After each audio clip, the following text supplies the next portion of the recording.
All right, so we are still reading Treatise on White Magic. We are starting on page 33, section B, the soul, the mediator, or the middle principle. Ah, there's Franco too. And we're going to do a little backtracking from the last reading. I want to come back through some of this and I want to add some information.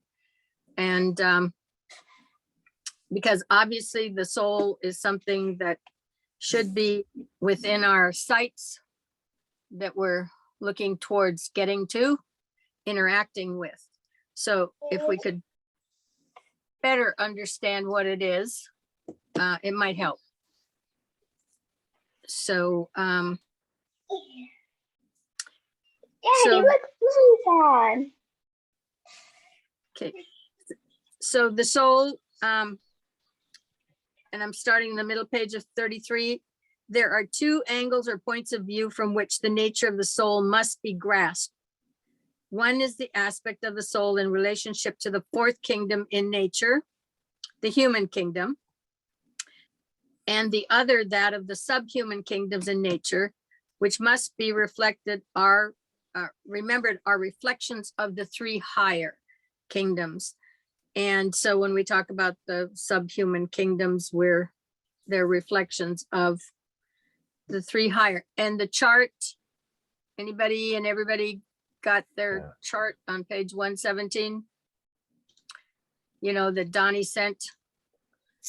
Gotta pull it up real quick. Yeah, with the, so that we kind of have an idea of where we're at in those kingdoms, because everything is a reflection of a reflection of a reflection going downward from the top originally. And that's what they're talking about there. Do you think it would be helpful to share the chart on the screen while we talk through it? Or? It's okay. Does everybody have one, or should we, how do you want to do that? Yeah, Donnie, if you have it, I think you can screen share it, can't you? So everyone can just look at it while we're referring to it.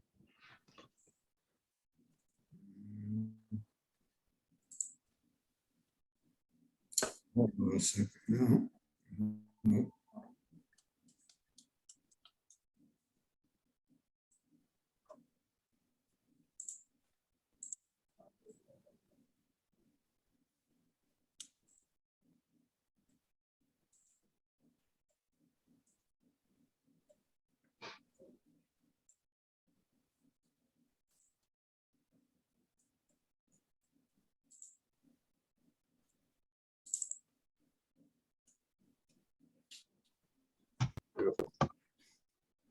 Okay. So let's start by locating where the soul sits in this chart. And so when you got the arrow, Donnie, can you point to it, because it's over in the mental level? Yeah, I'm trying to figure out how to get this stuff out of the way. I don't know how to do it.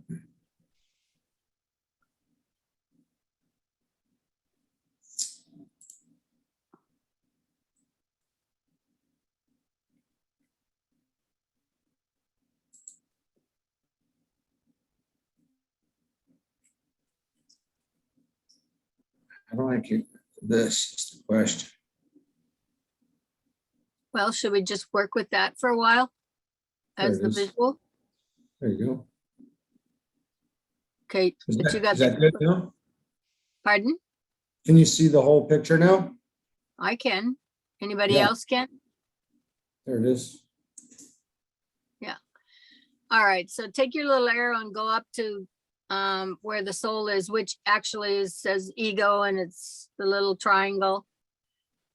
All right.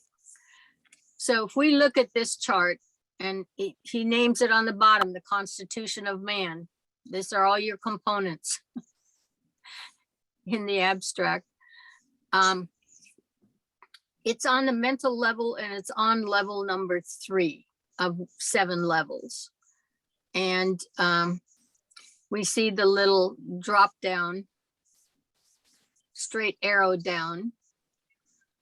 And for anybody who's got Annie Besant's book there, why don't you open it to page 70, and you're going to see part of that same chart.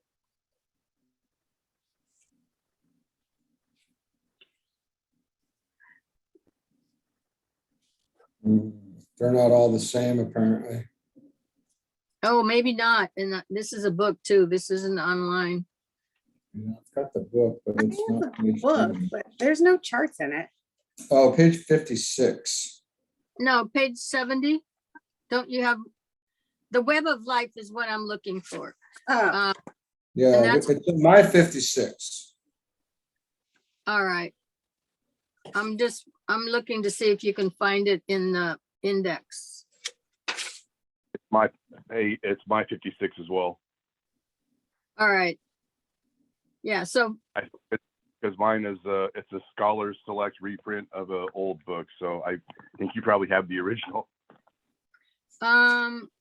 well, I got a hard copy, but I'm not sure it was the original. I have the original too, but I'm not opening it. My pages are falling out of it. It was printed in 1904 or something like that. But if for anybody who's got the book who can't find it, if you go to the index, it's the Web of Life, and then whatever page it is. So these, so you've got the diagram, correct, on the study of consciousness also? Yes. Yeah, with the Roman numeral. So that is level 5. That's just an expansion of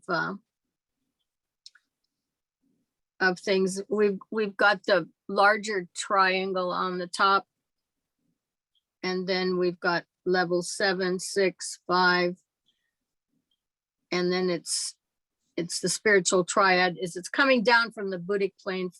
That's us. This is where we get. This is a basic diagram of us as we come down from the Buddhic plane. In other words, when you got to stash you somewhere when you're not alive, and it goes up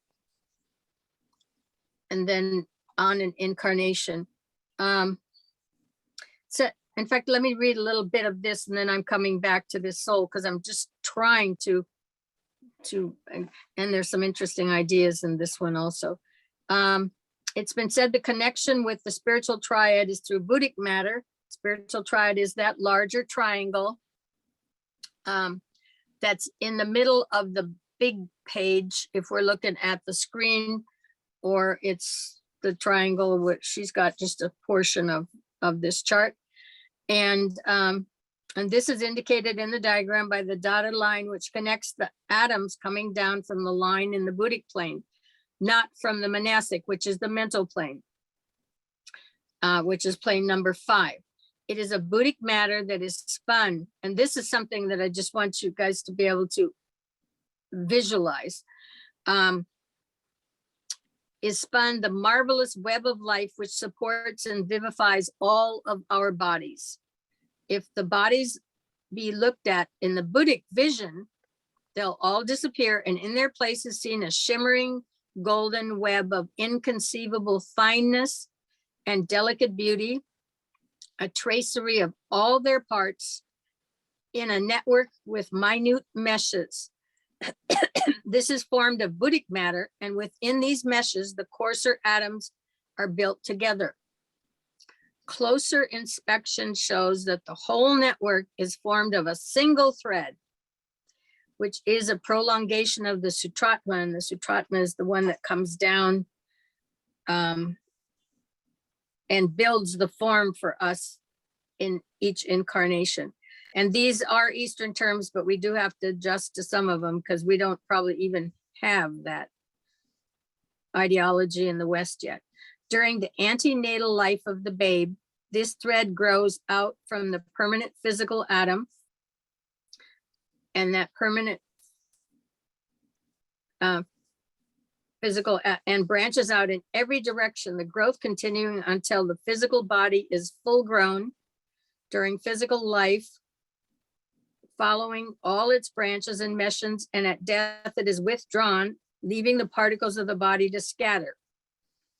It may be watched slowly disentangling itself from the dense physical matter, the breath of life accompanying it and drawing itself together in the heart around the permanent atom. And as it withdraws, the deserted limbs grow cold. Its absence makes the death chill, and the golden violet flame of life breath is seen shining around it in the heart, and the flame and the golden web of life and the permanent atom rise along the secondary Sushumna Nadi to the head into the third ventricle of the brain. This is the death process of leaving, all of this vitality leaving. The eyes glaze as the web life draws itself away, and the whole of it is collected around the permanent atom in the third ventricle. Then the whole rises slowly to a point of junction of the parietal and occipital, I'm not reading that right, sutures, and leaves the physical body dead. It thus surrounds the permanent atom like a golden shell, recalling the closely woven cocoon of the silkworm, to remain enshrouding till the building of the new physical body again demands its unfolding, meaning when it's going to incarnate again. And the same procedure it follows with the astral and the mental particles. So I'm going to leave that there for a minute. When my father was in the process of dying, and we won't cover it here, but the soul will sound a note, and that is the indication that it's time to withdraw from the body and that energy go back up into the soul. And somewhere in this material, it'll say it can be anywhere from 6 months to a few hours before this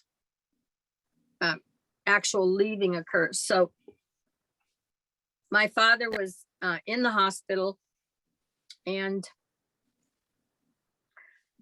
I was actually driving back to Minnesota at the time, and my sister's on the phone with me, and he was, I think he went in simply because it was like a case of diarrhea or something where they couldn't stop it or whatever it was. Anyway, so she's telling me, she's saying, look, he gets up, and they'll have the little portable potty very close to where he is. But she said, he'll get up, he'll go, and then he'll get back in bed, but his temperature has dropped to 95. And it takes him about 45 minutes to come back up to the normal temperature and for everything to kind of settle back in again. And she can hear kind of this sound. And I said, but Robin, his etheric web is separating from his body, and that's what's happening. So when he gets up, it's in the process of leaving, and he goes right through exactly what she's talking about here, that the loss of the temperature, and you can hear it. There's a little bit of a death rattle that you'll hear sometimes sound-wise, because they're leaving the body. One of these, and I'm not sure I'm going to get to exactly which one it is, talks about the, I don't know exactly where.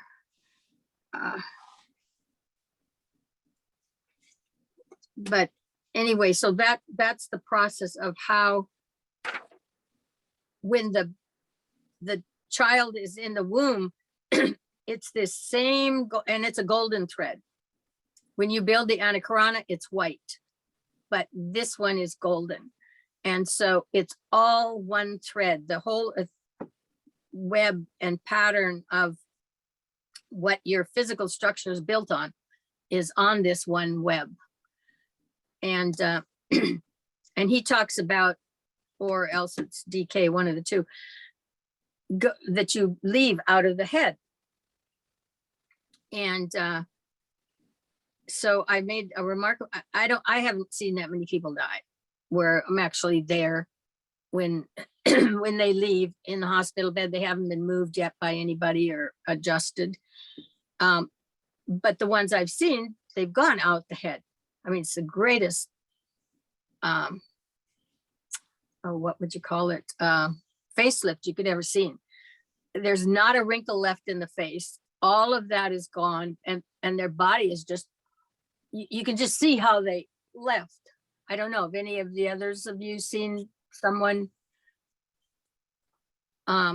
who's in like a hospital situation or something when they have died at that point in time. We just got you back. We lost you for about 4 seconds. Okay, so my question, so where did you lose me? You So said they were leaving out the head. okay. So anyway, my question is, has anyone else witnessed that in the hospital or seen that process? Okay. So I commented in a group and they said, oh no, that you go out, you know, the solar plexus, and which I have not seen that happen. But in some of this material, he indicates that if you haven't, if you're not developing in this upper portion of your body to start with, if you aren't making these transitions yet, and you're still basically functioning in the astral plane and out the solar plexus, then you will leave that way, because you haven't made the connection to be able to get all this energy and be functioning up here very actively, you know, kind of thing. So anyway, but and that's why sometimes, I don't know if you've ever heard anybody talk about the death rattle. Of course, I don't know how separate we are now from when I was younger. You know, you were closer to all this stuff because probably a lot of times it either happened at home or you saw people as they were passing, if you will. Franco? Comment. I'm just listening in. Okay, well, now you shake your head. I thought maybe you were. I'm agreeing with you. Yeah, okay, because it's. Jimmy, my husband, has seen it a bunch of times, and he's talked to me about the death rattle and like how it's just like crazy the way the body will make that sound, and then it just like a whoosh, and then they're gone. He's like, it's just, it's crazy to see. Like I've never been around someone as they're passing. Like I've been there before and after, but like in the moment, I've never been there. But the way he describes it, it's like you can tell that they're leaving. Yeah, and then you just have a show. Yeah. So yeah, it's how it sounds. It sounds like if you were completely healthy, no problems, and then like you kind of cross-reference the sound, I guess that would be comparable as if you had like really bad bronchitis and you can just hear that crackling phlegm in your chest. It's kind of like that, and then ends with just like just a breath, but with no like inhalation afterwards, like crackle, crackle, and then that's it. And then the just like what Carla was saying, like all the tension and in any part of the face or whatever, everything is smooth. So it doesn't even look like the person afterwards.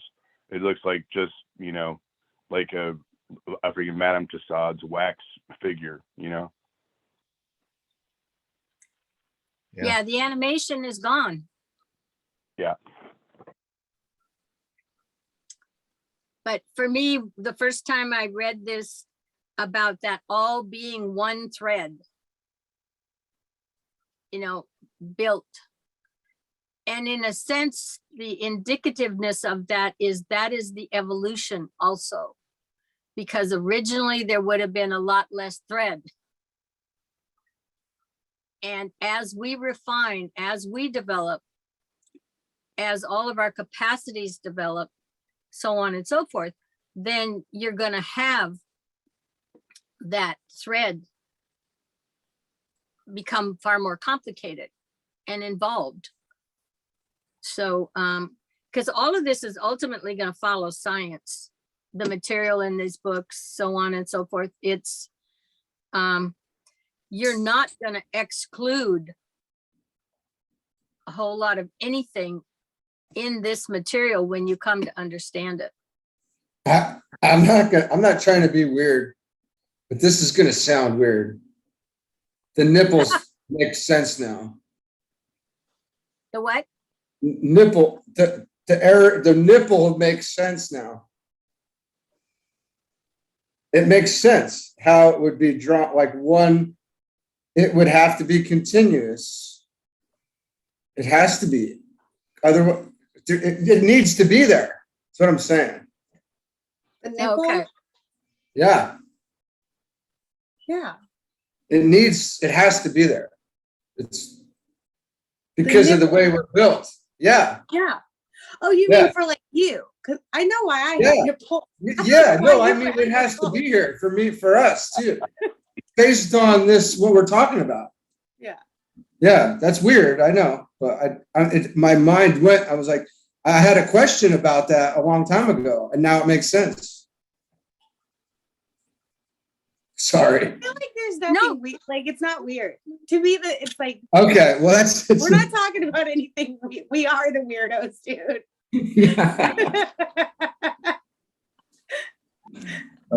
So it's normal.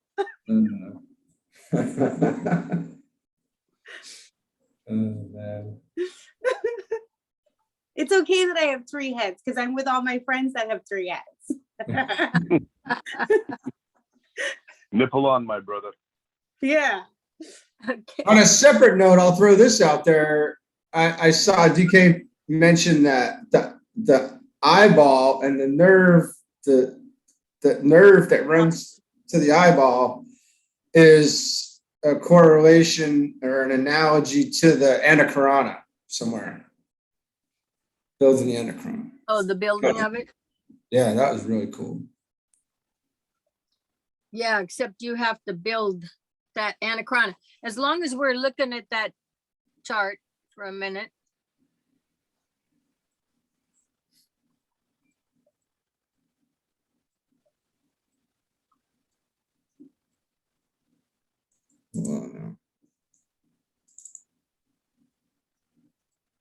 I don't know how to yet do this that well. Sorry. That's okay. I'm looking at one on the computer. Okay, so you've got the little straight line that goes up, but it does not connect to that little triangle, which is representative of the ego or the soul. Can you see that? You have to build the bridge. You have to build a bridge. You see that, Tom? That little that little blank spot? That is what we each individually have to do to build that bridge to make a connection with the soul and have a conscious connection with it. That is part of initiation number 3. It occurs during that process, but we have to work to build that bridge. That's what people who are just kind of sitting on their laurels are doing. The people who want to move a little faster, that's the activity level. That is and that's done on the mental level. It's done with the mind. So a whole lot of all of this material from DK is about building that bridge and getting to a point where you want to build the bridge and where it is occurring. And the other point too, I was going to say is sometimes I'll say something about seeing something. And a lot of times it's subjective seeing. It is like in the mind's eye, or if you're connected at the moment you're seeing something, you may very well be dealing with seeing in the etheric, okay? Or you're getting symbology of something that flashes to you and the symbols come to you, you see the picture in your mind. I'm pretty sure that it draws on whatever symbologies you have in your data bank to pull from. to try to convey to you this, that, or whatever else it is. But a lot of times early on, well, and further along too, because once you hit the third initiation, you are dealing subjectively, you're dealing mentally now. You're not necessarily dealing with physical things. It's all happening up in here. And then that's when you wonder if you're really crazy, or if that really did happen, or if this or that makes sense. Okay. And so you can't tag that to anybody else's experiences. They're yours. And eventually you come to figure out they are once you start getting a good read, because he talks about once you start gathering information from the Buddhic plane, he makes the note that that information would be infallible. And so when you think about it, and the Buddhic plane is the plane of pure reason, then yes, if you get the information from that level, it is pure reason, which means that everything is lined up and accurate. Okay. But getting information from the astral plane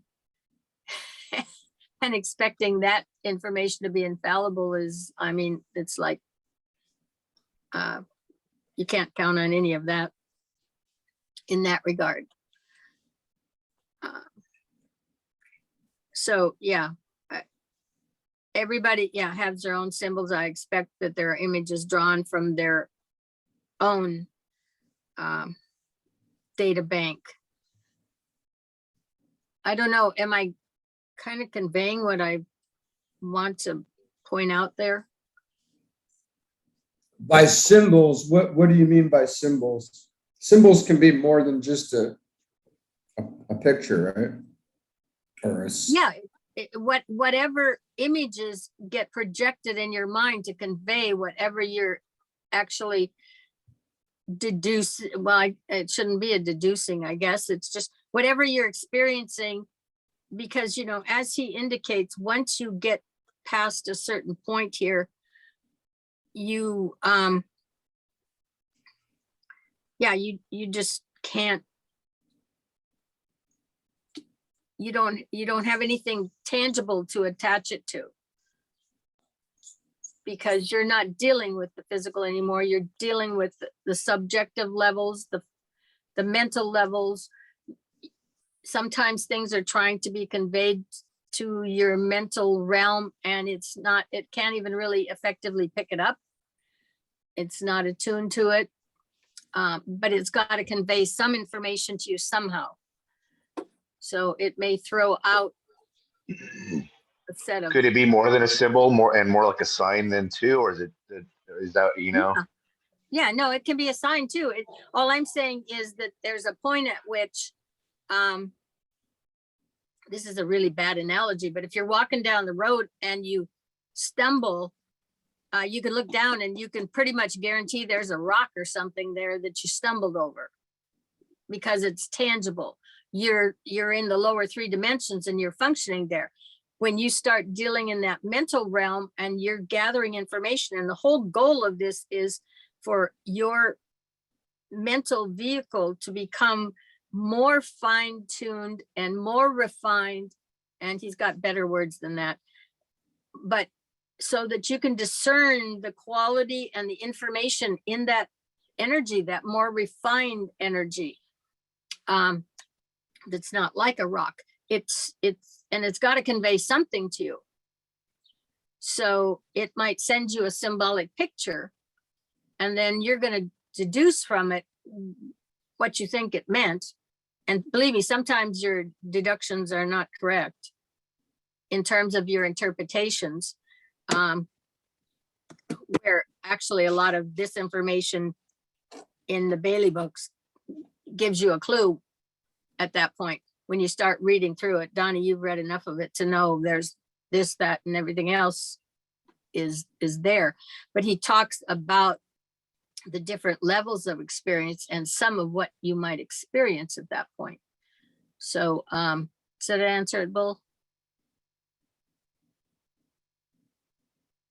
That was Frank, and yeah, Oh, I'm sorry. that's Can't fine. tell. No, yeah. You guys So, do yeah. seem a lot alike. Yeah. Yeah. I And need to all start I'm, sounding more like a man then. yeah, all I'm saying is that you're going to find as you move up into more mental realms and you do have information being conveyed to you, it's going to be in the mental realm. And so one can say, geez, did I imagine that? Or did that really happen? Or did I really see or experience that? And so understand that you're going to have that transition, and not everything's going to hit you over the head to make you understand this or that. So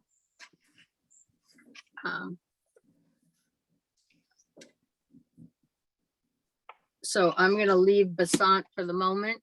I'm coming back to the first, and that because I just want you to understand more about the soul, because it's not, for the most part, what we've been led to believe, other than we've always been reminded it's here and we have one, and we didn't want anybody to steal it. Don't what we sell did it. when we were young, huh? And don't sell it. Yeah, and don't sell it, right? Oh, so we got that point, and that's important. In fact, that's one of the things when you were asking me a question today about the young kids now, that what kind of basic training should they have when they're young? I mean, we're working off of for the most part, Christianity as a background. We had it. Doesn't matter if we left it later or whatever, but we had the basic foundation of what this material is based on also, is that you've got a soul, there was a Christ, there is a process, there is a kingdom of heaven, etc., etc. You've got the basics. So if you don't have that when you're younger, then the question is, what does it produce or not produce? But considering we're pulling all of that out, then we get a generation that doesn't have that as a basis. So it would be like having to learn it all as an adult. That's a lot harder to do than having a foundation when you're younger. So there has to be something. To some extent, it's going to be science, but it has to be the understanding of that science is not outside of you. That science, you're part of that science. You're a living, active, functioning part of the process that science is describing. And I don't think we have that much of a connection built yet. Probably will be in the Aquarian age. But at the moment, these groups are kind of in flux if they don't have some basic foundation, because you're also, you're talking about good, you're talking about evil, you're talking about which direction you're going, so on and so forth. And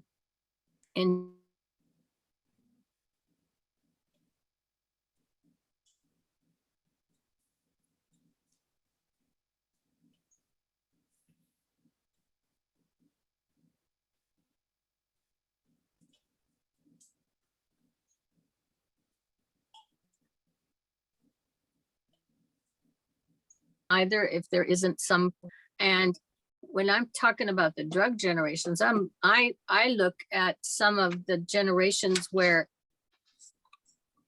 let's go to where the stuff is grown, where it's created, and you've got to have users at that point.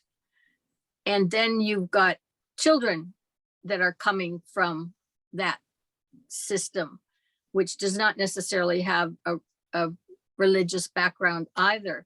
And you get couple generations out, and morals and ethics and all of that just they're not there. You know, or the chemistry has burned out the connections. So I think when I was a little bit younger, you always felt you could appeal, if you got into a situation like that, that you could appeal to somebody's better nature. Okay, when you get with some of these people, there isn't one to appeal to. You know, and that's part of the body's been destroyed, probably, in its functionality, and it doesn't have that background. So yeah, for the children now, they need some foundation of the direction of good and its value. So, and basically should have a basic idea of the direction of where the human body is meant to go and to grow. And that'll come, but you're probably going to lose a few generations in between in the transition.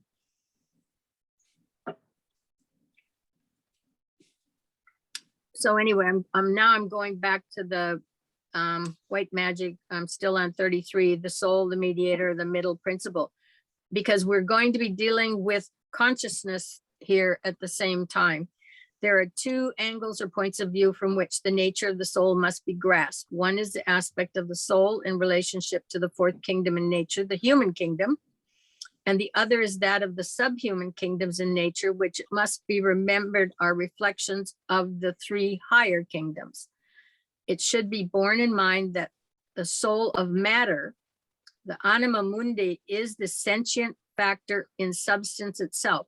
So if I don't know how many of you remember that we talked once about there being three systems.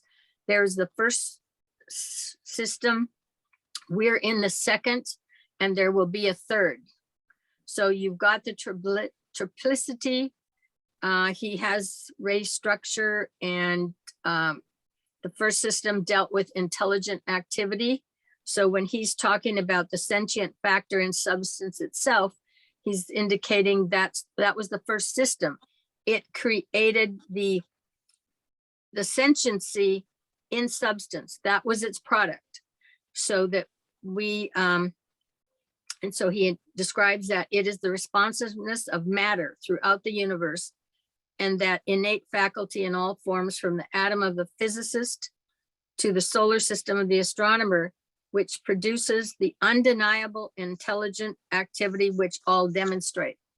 So when we come to a point where we want the substance to interact, there's a quality in it that allows it to interact, to respond, to be where it's supposed to be.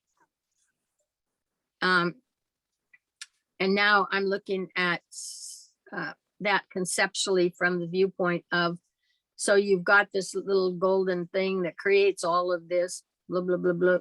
It knows where it's supposed to create a liver and a soul. In other words, it's got the intelligent activity to follow in the pattern where it's supposed to fall. So it produces the undeniable intelligent activity which all demonstrate. It can be called attractive energy, coherency, sentiency, aliveness, awareness, or consciousness. But perhaps the most illuminating term is that the soul is the quality which every form manifests. And don't you, as you meet people, recognize that some of them have a certain quality about them, and there's others that are really thin when it comes to quality? You know, in other words, the developmental phases, they aren't where some other unit is, or some other person. You know, sometimes you can't compare them even. They're so far apart. So what he's indicating here is that the quality is probably the most illuminating term that describes the soul.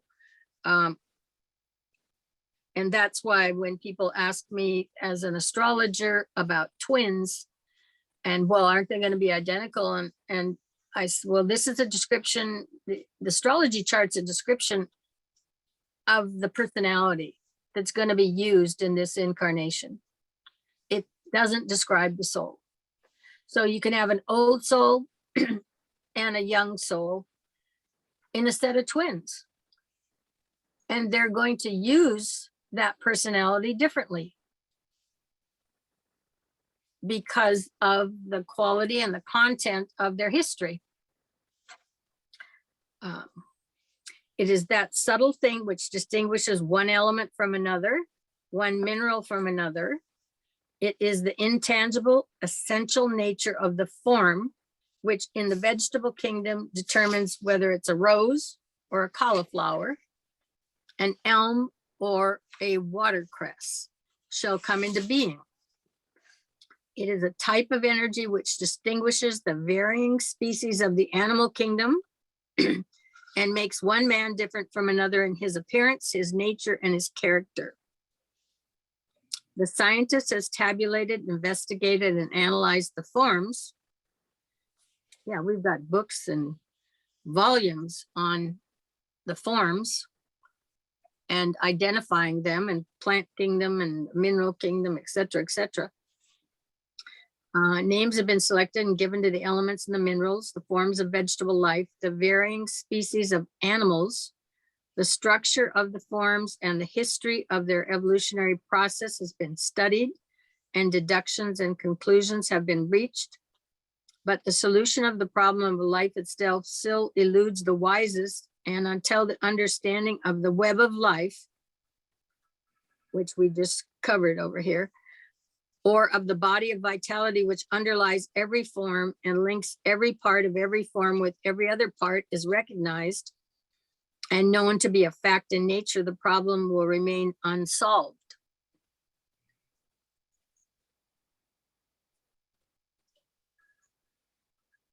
The definition of the soul may be regarded as somewhat more feasible than that of spirit, owing to the fact that there are many people who have experienced at some time or another an illumination, an unfoldment, an uplifting, a beatitude which has convinced them that there's a state of consciousness so far removed from that normally experienced as to bring them into a new state of being and a new level of awareness.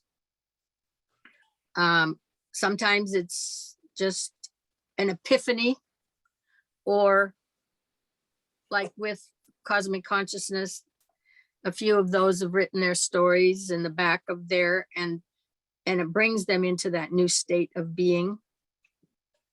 It is something felt and experienced and involves the psychic expansion which the mystic has registered down the ages, and which St. Paul referred to when he spoke of being caught up to the third heaven.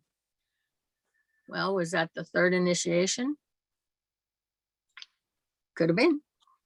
And of hearing things there which it's not lawful for man to utter. When hearing and sight on those levels are both producing registered experience, we have the occultist plus the mystic. Now, I don't know if any of you guys have looked at the Inventing Time and Space, the Twin Dimensions. But in the process of that book, it really explains how our senses and the development of our senses has allowed us, and that's why he says inventing time and space, have allowed us to create those extensions which can give us the capacity to literally extend ourselves out into the cosmos. You know, and some of the unique ways we've done it to even, I think Schoenberg and his atonal music, which I know little about music, allowed us to create a new time, a new measurement of time. And when you get into cosmic fire, then there's an elucidation, because on every one of these levels on these charts, you have you have your 5 senses, but you have 5 levels of development of those senses. The ones we use for the most part, of course, is our vocal cords. Hearing, sight, touch, taste, and we're usually functioning on the most basic of those levels, like we are right now. You know, we're looking at this, we can hear this, so on and so forth, but we probably aren't functioning on sub-level 3. We're probably on sub-level 5 of 5 senses. As you develop, and as those initiatory processes develop, and as you move up, then you will be developing the capabilities in your own 5 senses of those upper levels and qualities. And we develop them randomly also. You know, we have a lot of lifetimes. So, I mean, sometimes you might get a ditz who's really got some either great audible sense or something else, you know, that appears to be far advanced when the rest of them's not, but they might be working on that level of development in that given lifetime. And it may not appear to coordinate with anything else that's going on, but it's specifically something that because they don't all just sing and they're there, you know, this is a gradual, we can talk to Donnie about things being gradual. You know, that was the little speed demon when he started this thing. He now understands that things go a little slower. Oh, you chilled me out quite a bit, Carla. You shut me right up. But you've also, I think, seen that there is a gradual change. Yeah. It's different when you just, all you have to do is pay attention and you can see it. It's just being aware of it now. You know? Yeah. And time just kind of goes, and then you can see it in increments, maybe not every day, but like, oh yeah, I remember I used to be kind of crazy and now I don't act like that. I don't have those feelings or emotions or act like anything like I used to anymore. Yeah. Yeah, and you know, it's a protection that it's slow. Yeah. Yeah, I mean, it's just a matter of paying attention to it, I think. right when you become aware of it, but Yeah. but also, you know, people want to go very quickly. I mean, I've been around for a long time in this spiritual world. I mean, they think they've arrived, et cetera, and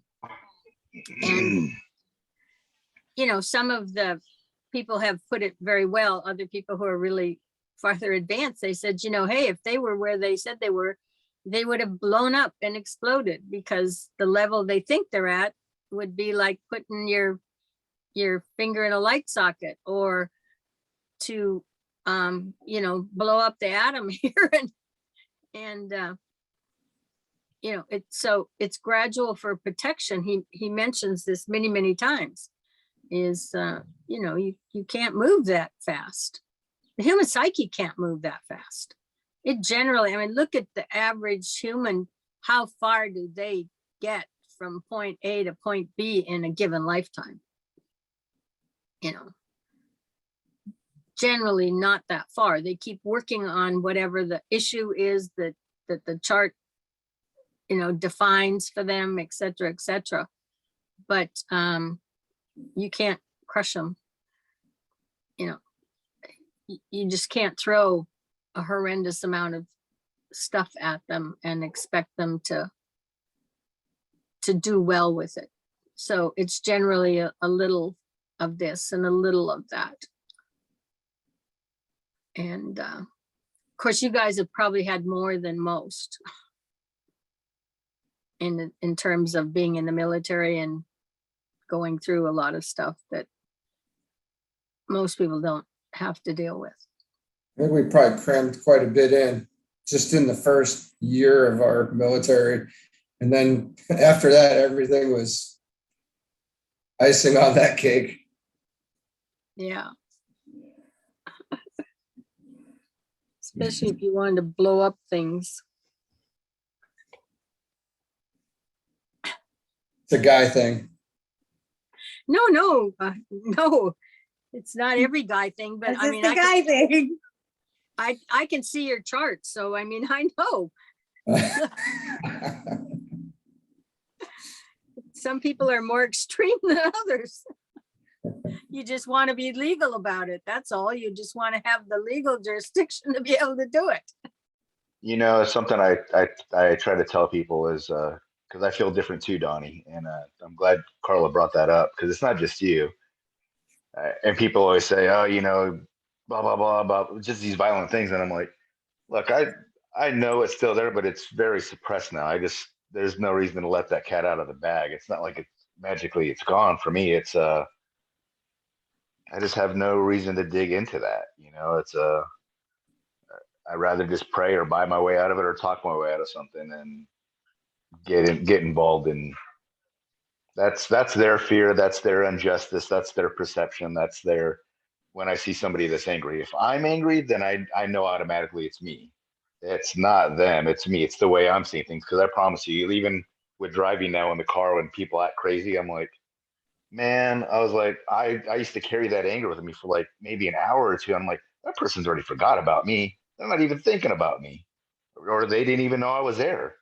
You know, so the only person that's upset about what happened right then and there is me, and I'm taking it out on everyone else around me that doesn't deserve it. So I've learned to cool down a lot quicker. I've found my own way, but I'm always looking for those signs. I'm always looking for those symbols.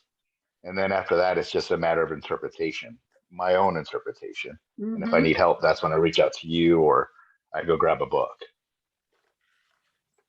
Yeah. It's making that transition. Yeah, and it is a transition. Yeah, trying. So moving on up. And, but I mean, underneath everything,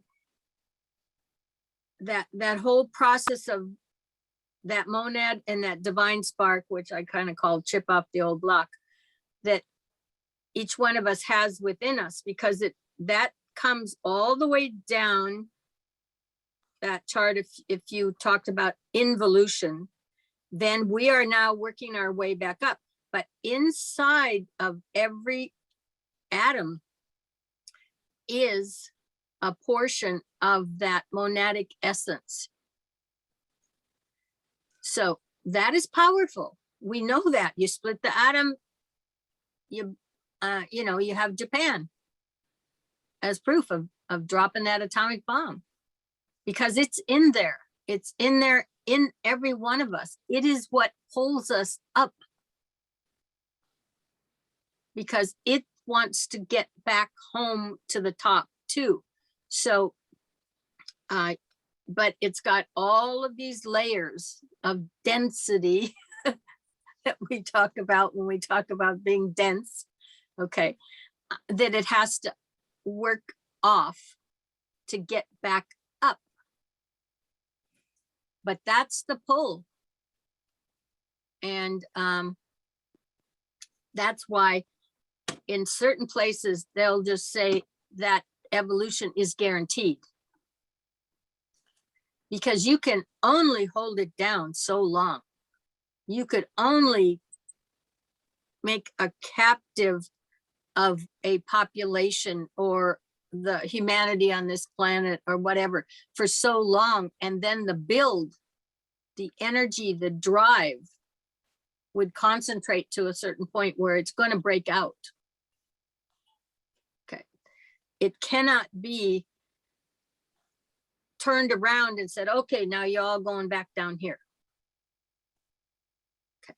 It just, that's not going to happen. So every once in a while, you will see somewhere in this material that the ultimate success of making it up there is guaranteed, but it's guaranteed because in the core there is that, we call it first ray energy,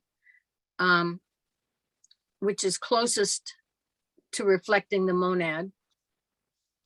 And that's where it's talking about here, this section A, the soul is the form building aspect. It's an attractive factor in every form in the universe, in the planet, in kingdoms of nature, in man, who sums up in himself all the aspects, which bring forth into being, which enables it to develop and grow so that to house more adequately the indwelling life, which drives all God's creatures forward along the path of evolution. So the pathway is guaranteed ultimately, but, and then he's talking about through one kingdom after another towards the eventual goal and glorious consummation, which is when you arrive to be in full consciousness up to the top. So the guarantee is there of ultimate success, but there can be a lot of bumps, grinds, and delays along the way. And the further up you get, the less delay there is. Let's put it that way.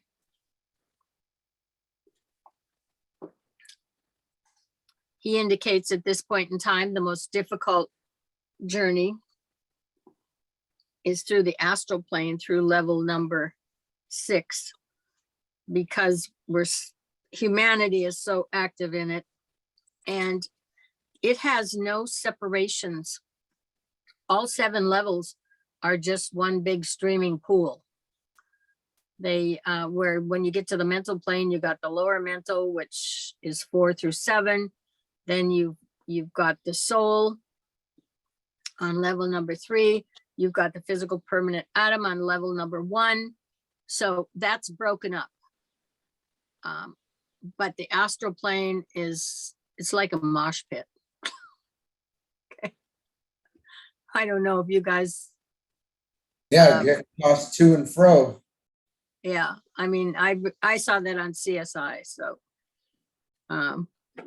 those things weren't happening when I was younger. In fact, the other day, I'm going off point here. The other day, they let me see, what was oh yeah, down here when I'm in Baja, there's a propane stove, but you don't have the pilot light going, and it's not an electric starter. You start it with a little match. And the Mexican matches are about this long for starters. And the wood is about 1/5 the dimension of the wood matchstick that you get in the States. And so anyway, and I light these and turn them on and off quite often. So sometimes if I lit it really fast and it hasn't burned much of the match, I'll just set it aside, because if I'm going to then start another burner and one of them's already going, I'll just light this little match again and go forward. And I looked at that little pile and I thought, my grandkids would think I was probably really crazy. They see this little pile of matchsticks and so on and so forth. And, and then I got to thinking, and I thought, when I was young and I was visiting my grandma, and my grandma lived right in town, 2 blocks away from where we were, and we had houses and we had all the basic stuff that you have now, and sewers and electricity and all of that stuff, and streets and curbs and gutters and, all of it. So, but it was Minnesota. So, I mean, but when I went to visit my grandma, which was only 2 blocks away, and she's got a house and she's got a garden and she's got electricity and she's got all that. But we go next door to the lady who's living there. And for her water, she's got a well pump in her house. Pumps the water into the sink, and that's how she gets her water.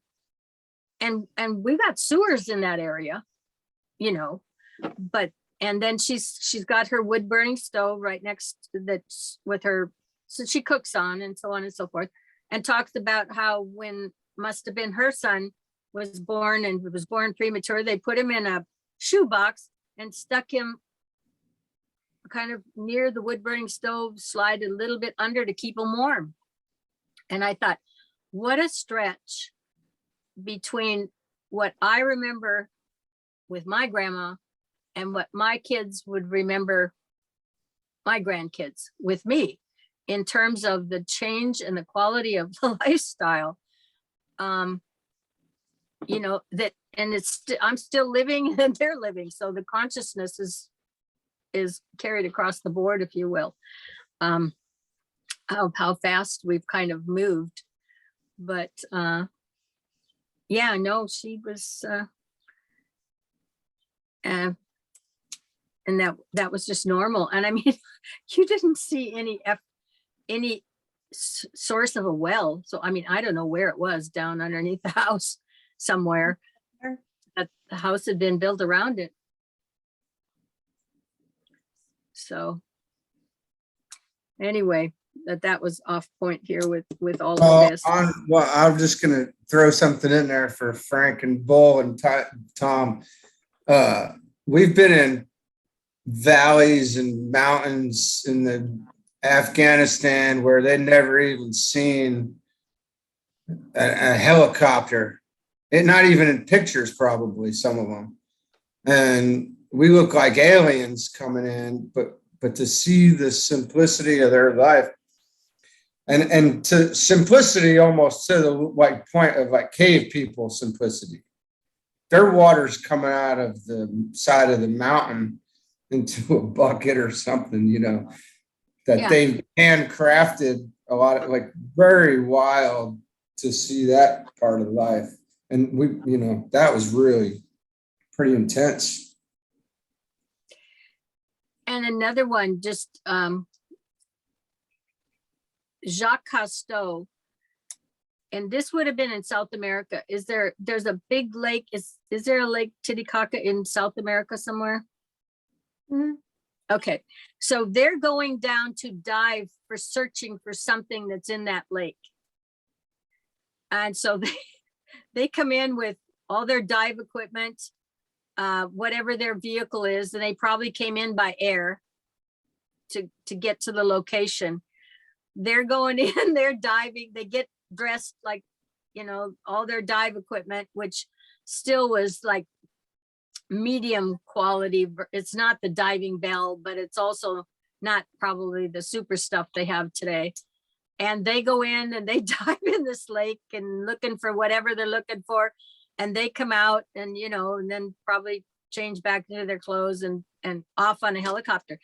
And so those natives who are there, you know, they're going to have stories they're telling for generations about what came and left, kind of thing. And they have no idea, no context to put these guys in. Same kind of stuff. It's but that's what this planet's all about. It's the continual evolution. And not everybody's at the same level. Not everybody's meant to be at the same level. I mean, my God, can you imagine if everybody was at the same level and had the same interest and the same drive to do the same thing? I mean, the cutthroat. Well, not just cutthroat, but it would be boring. I mean, it would be really boring. Yeah, it would be. But for the people who are all focused in that same channel, fighting to get to the same place at the same time for the same asset, if you will, or something, is just not. Well, we have that now. It's called victimhood. If I could be the bigger victim than you, then I win. It's a narcissistic community. At the moment. Interesting perspective, sir. Well, we all see it. I mean, yeah. Or the race thing. Yep. So, and one of the themes that I'll probably do a little article or something on is inclusiveness, because this planet is certainly inclusive because it's included every one of us. You know, and so maybe we should think about being inclusive in return. You know, it's like I said, it's one of the first things that when I do an astrology class or something, I say, look, no bad signs. And you got to understand all these people out there, life is sustaining every one of them. And that's important to understand is, you know, so.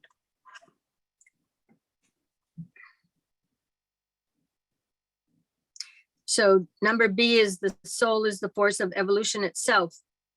And this was in the mind of St. Paul when he spoke Christ in you and the hope of glory. So we've got this continual path of this indwelling life that just keeps moving in and out of incarnation, in and out of, I mean, look, it goes through the mineral kingdom, the vegetable kingdom, the animal kingdom, the human kingdom, and then into the spiritual kingdom. And that's when you're connecting with that triad that's in the middle of that chart. And that's the upper larger triangle, but not the equilateral one that's above that.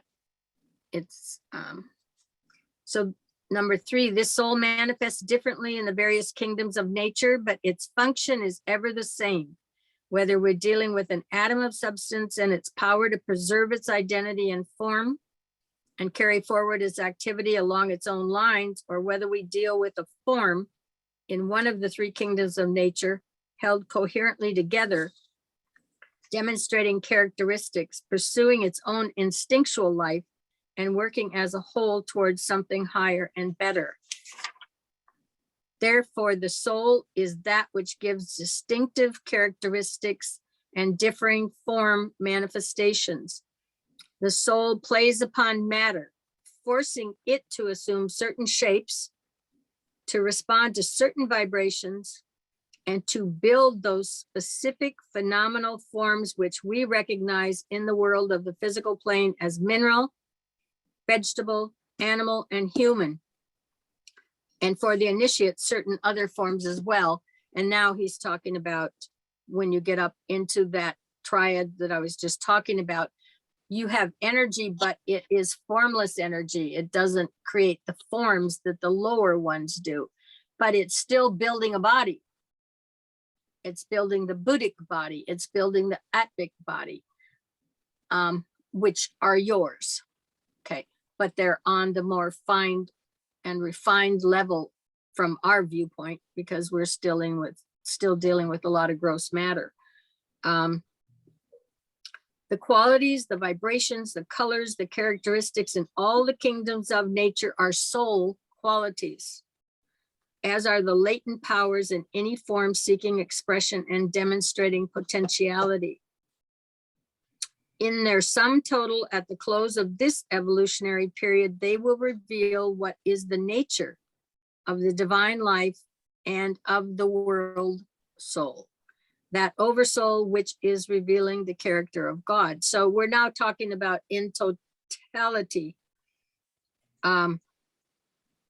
the growth and development on evolution of everything. And we're dealing with the planet. So we'll stick with the evolution of this planet and seeing and experiencing that at the moment. Therefore, the soul, and through these qualities and characteristics, manifests as conscious response to matter. For the qualities are brought into being through the interplay of the pairs of opposites, spirit and matter, and their effect on each other. And this is the basis of consciousness. So that one is a key, because it's the pairing of the spirit and the matter, which is creating the consciousness. And we actually happen to be the vehicles who are doing that.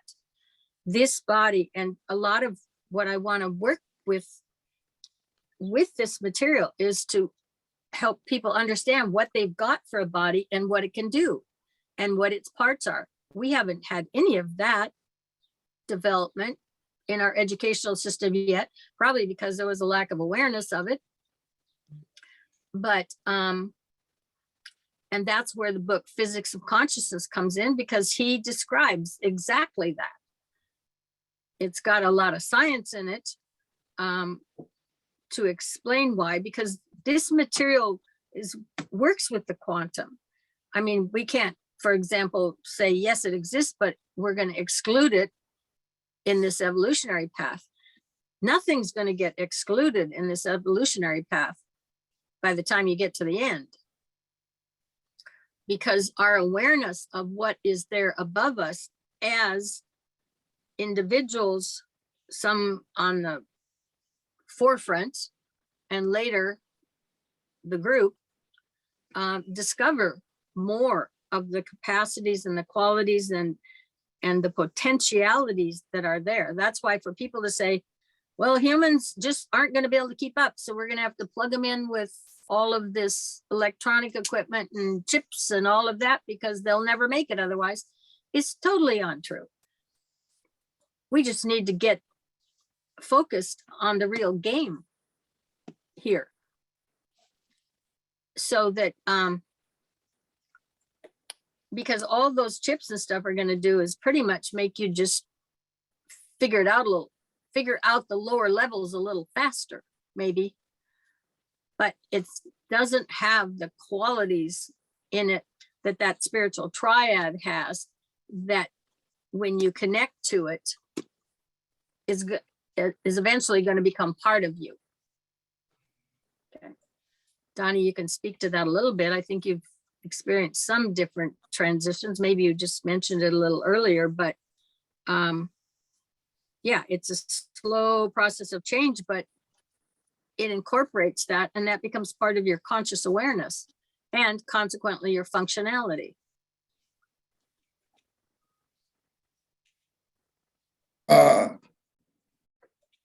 I'm sticking with my theme of awareness, just of the process, just learning this material, reading this material, studying this material, and then it kind of becomes part of your normal thought processes, and now you become aware of something completely new.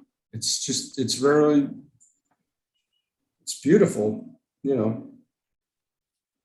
material is really powerful. It just changes. It rearranges the thought processes and start building new stuff, a whole new thing, I guess.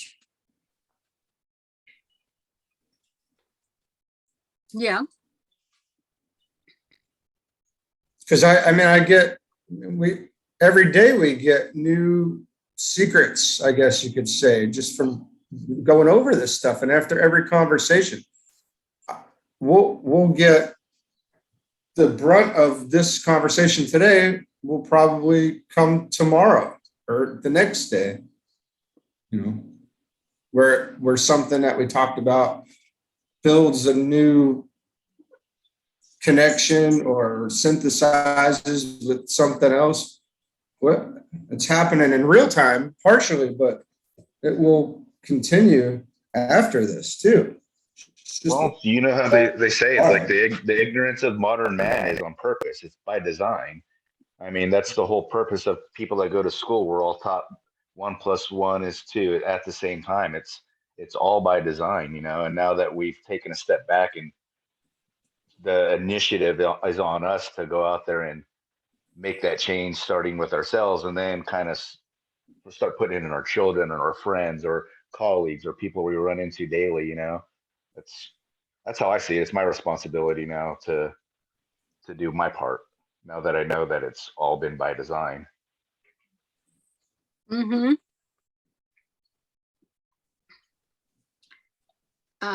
I'm going to see, therefore the soul might be defined as that significant aspect in every form made through this union of spirit and matter, which feels, registers awareness, attracts and repels, responds or denies response, and keeps all forms in a constant condition of vibratory activity.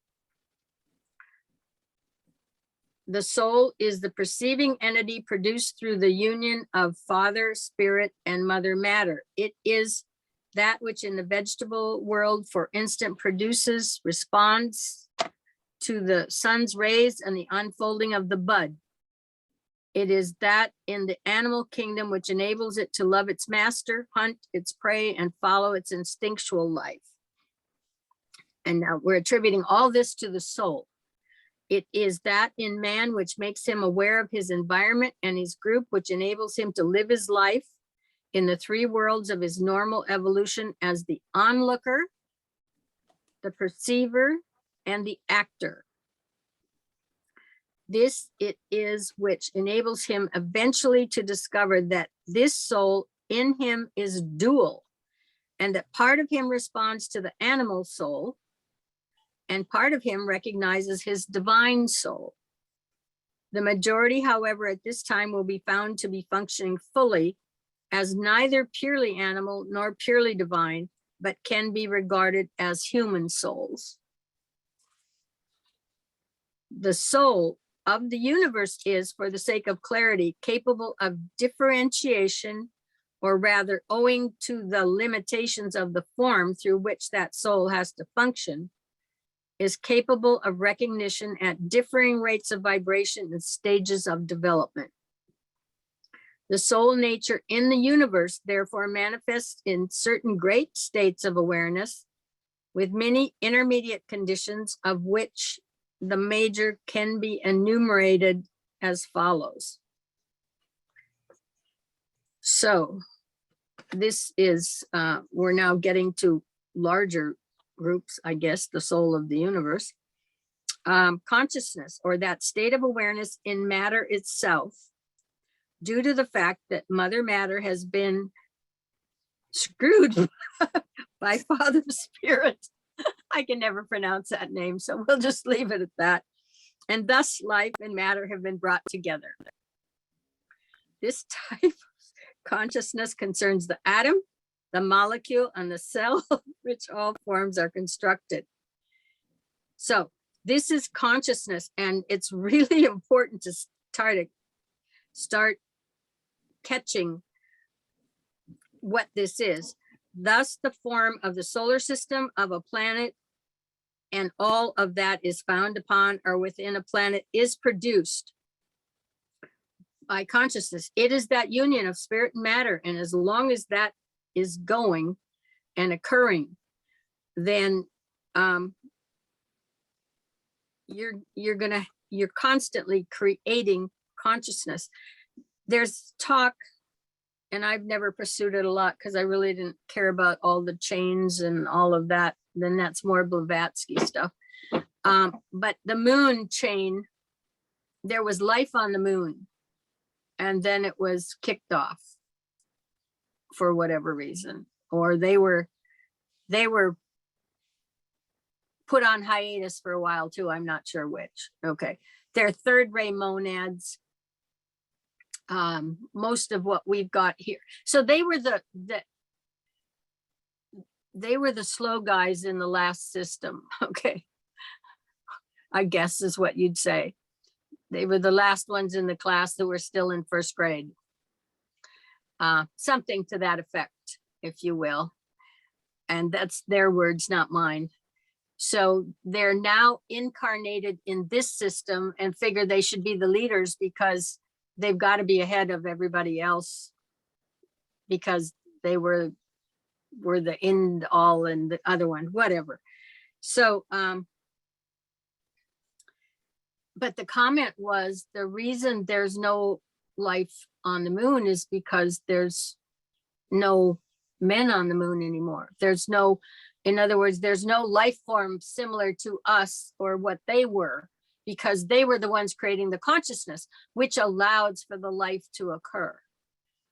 So, so the significance for us on this planet is if you take away the consciousness producing vehicles, you're not going to have the life on that planet or that orbiting body, because you need something that creates that consciousness, because that is engaging spirit and matter. That is engaging that very energy from the very top, even though now it's quite contained as it comes down and gets veiled with each level. But you need that. And if you don't have it, you're not going to have life as we see it on that, in this case, the moon, for example. But that there had been life there at one point, but when they got removed from there, the life went with it.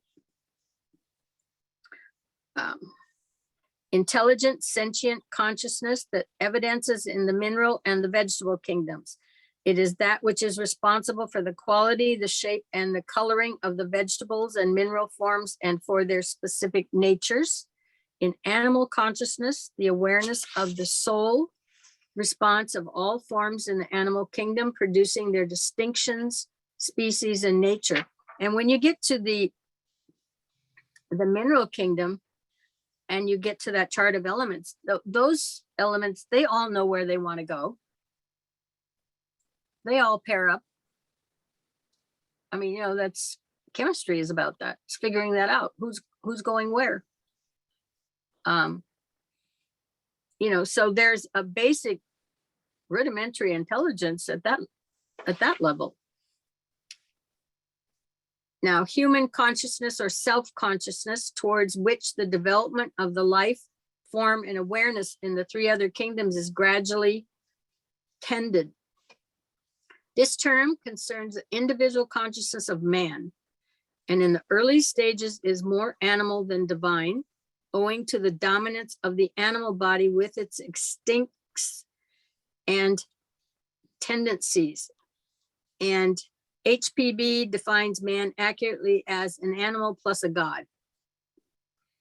Later, it is more strictly human, neither purely animal nor entirely divine, but fluctuating between the two stages, thus making the human kingdom the great battleground between the pairs of opposites, between the urge or the pull of spirit and the lure of matter or mother nature, and between that called the lower self and the spiritual man.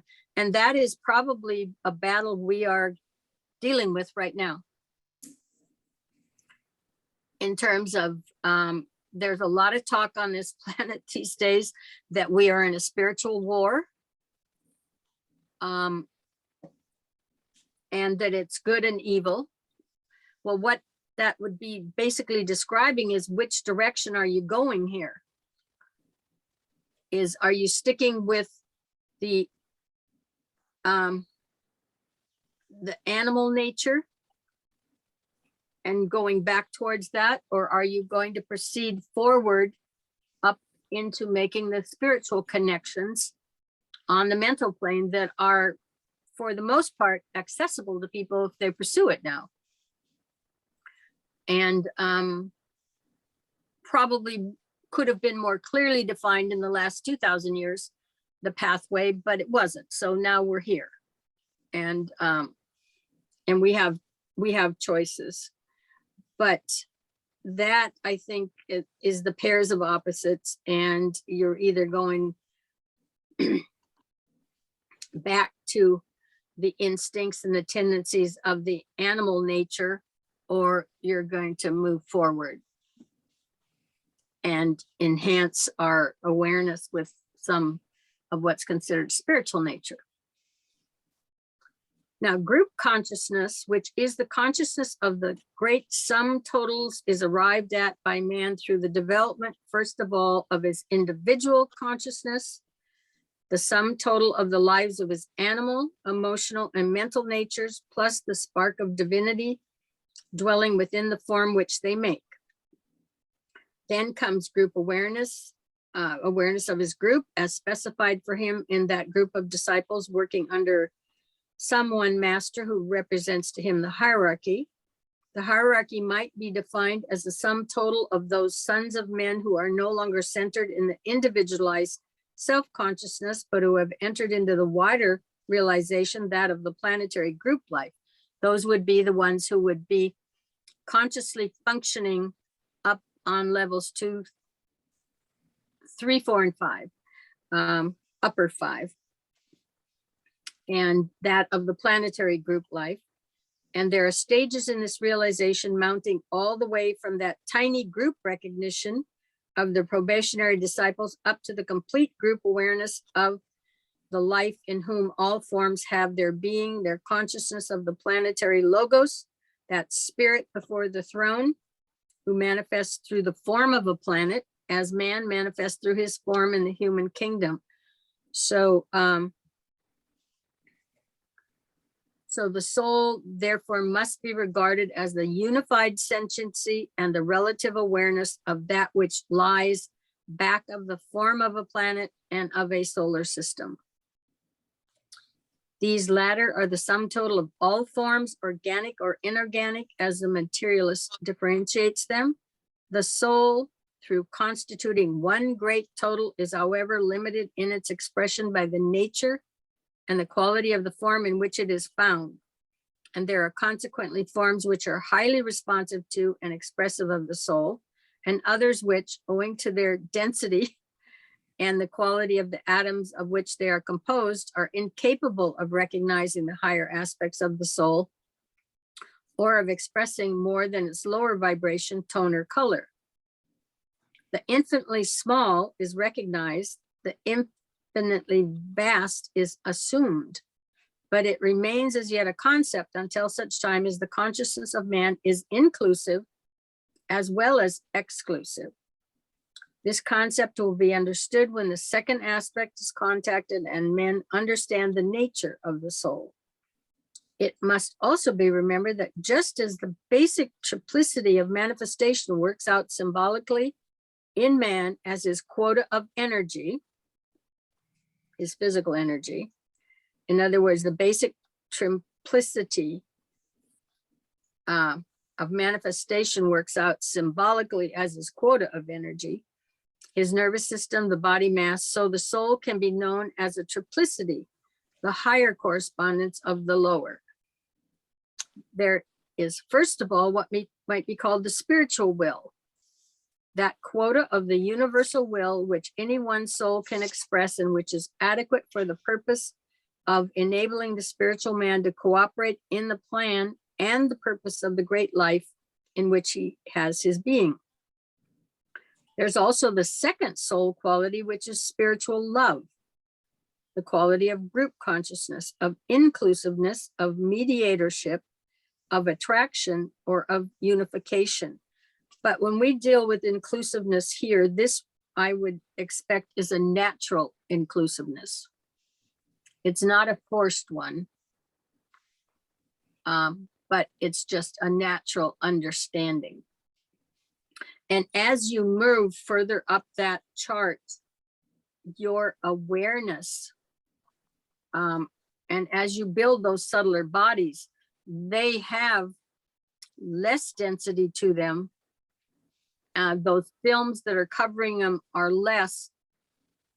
And it's just automatic that they are more aware of, on those levels, of the totality of the group, of the all, if you will.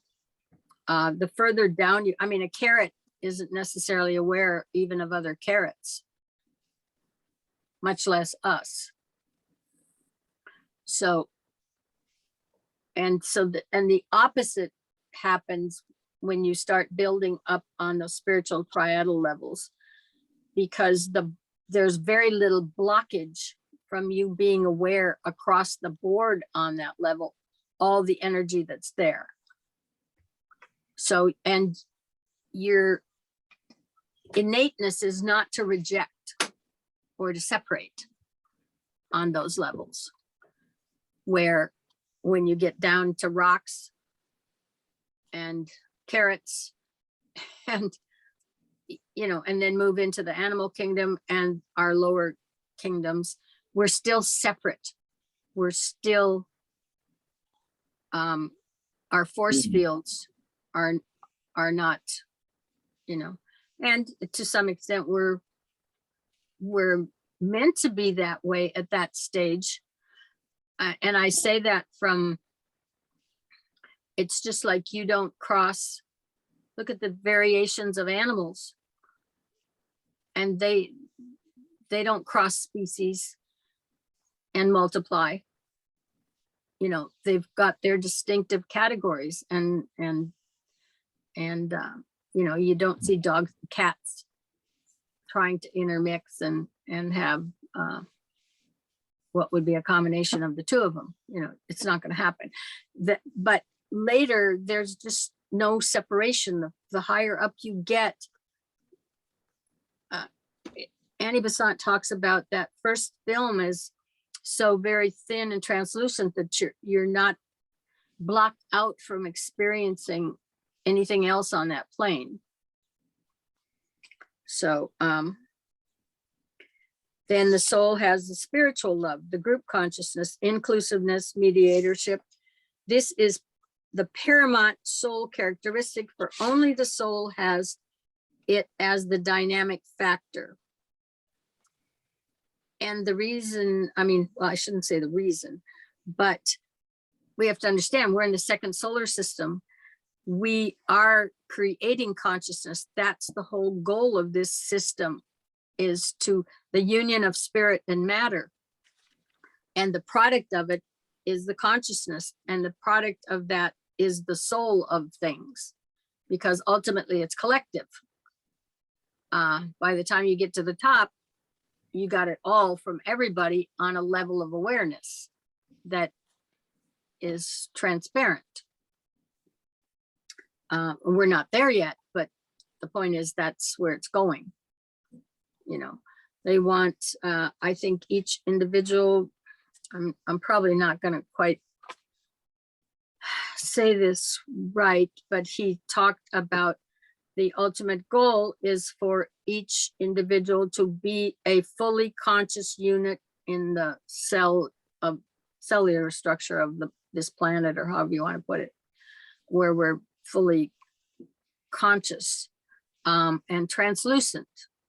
And when you get into the initiations, human and solar, he talks about,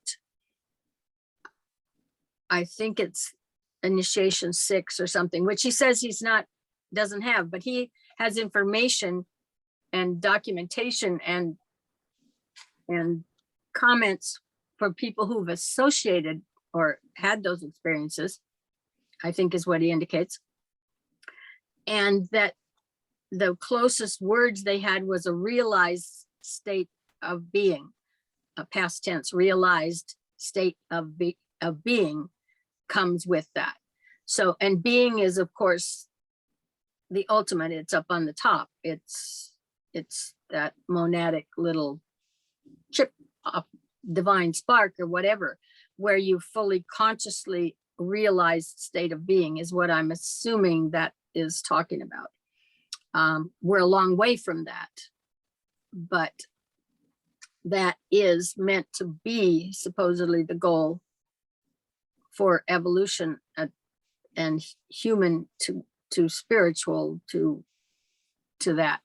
And like I said, at that point, when you follow the book Raising Initiations, then they're asking you, where are you going? Where are you going next? Because, you know, now you have 5 levels. If that was number 6, you got 7, 8, 9, 10, 9. But at number 6, they're already saying, all right, which pathway are you going to work your way out of here with? And the preparations for that start. But I think they're very long preparations. But then you're out into the cosmos somewhere. And he does indicate that they are the pathways that have been options to date are the same pathways that all that energy came in on. Not that you're going back out on the same pathway. You could choose another one, but that this is not a, what is he talks about this one with the planet and the pilgrim, and you don't get to rest here, you don't get to park here, and you don't get to stay here. This is a process by which you're doing your evolutionary trip here, and then you're off somewhere else where you might get permanently parked there. But here, there's no real resting place. This is, well, I won't say it's a factory, but in a way it's kind of like one. It's a little bit like indentured servitude. I tell you well, and in a way it is, because what is the soul decides that it needs to have some more experience, so it incarnates. So the physical form is created, and out of your past and the collectivity of who you are, and you have your experiences, and then you're drawn back again and up, and hopefully it's an upgrade that adds to the soul, so on and so on and so forth. But the soul has basically, he makes it very clear, until you're ready to reach the levels where the soul is, it has no interest in you. You're just down there doing your thing, and you're gonna, whatever the product this lifetime results in is going into that collective till you get to a point. And that soul is really put there because you got those empty links, you know. Man has gotten to the point where that dotted line stops, but he hasn't achieved the connection to the soul yet, other than people who do the hard work of doing it early, where down the line, eventually later, that'll be a natural evolution that will come in a certain degree of timing in the life of a human being here. So, but at this point in time, you got to do the work to build that bridge, as they call it, which he deals with the process in that, in the initiation or in the raisin initiations. Well, that's kind of like the Native Americans that say the life of a human is a circle from childhood to childhood, and so is everything else. You know, the power moves through it. Yeah, except I'm wondering if most of those systems involve the complexity of this initiatory path of conscious awareness. And one of the reasons I question that is we collectively improve the consciousness as time goes on. And then this goes back into a pool. When you get into esoteric healing and you get into, I think it's repatriation is the section. In other words, when you die, all of the parts separate, but they all go back into a reservoir to be utilized by. And we certainly know, or at least I do, because of I'm so much older, that where I came in and went to first grade, and where my kids came in and went to first grade, or what I was learning and capable of learning at sophomore, and what they're learning, and they're just natural awareness. I mean, they're miles apart already. So, I mean, the human capacity has upgraded quite a bit after the war, actually. I think after World War II, once you drop the bomb, things changed, because you split. It's más y menos, right? So yes, we've improved, but we've also declined, you know. And well, I think we're doing a battle right now of the improved who want to continue to improve. There's a struggle to say, oh no, you know, we're going to short circuit your route because we want to stay down here. We want to continue to live this way, and back and forth in that regard. But ultimately the good guy wins out, but that can be a long haul sometimes too. But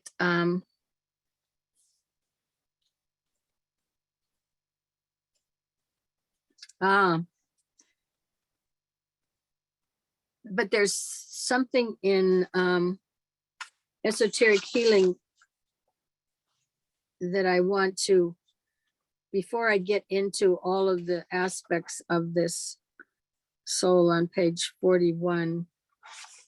So I'm going to jump for a minute.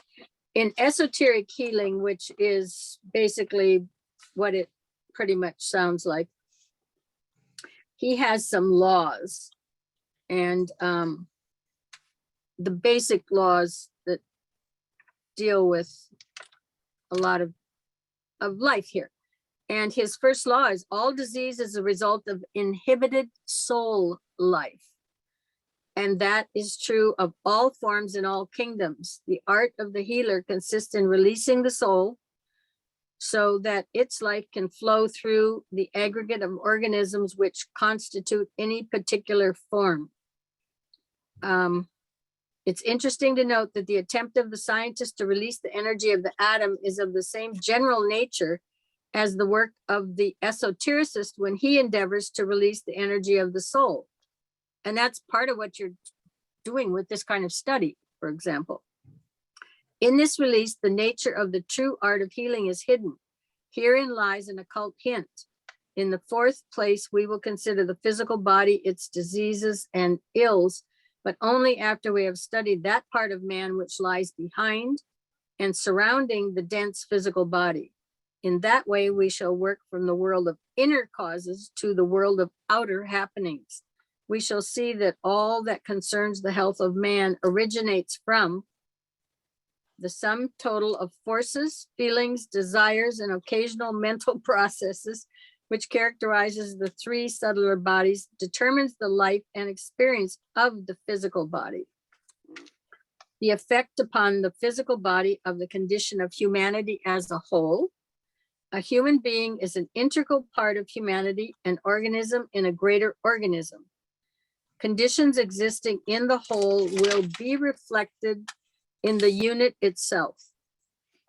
And many of the ills from which man suffers today are the effect upon him of conditions existing in the fourth kingdom in nature as a whole.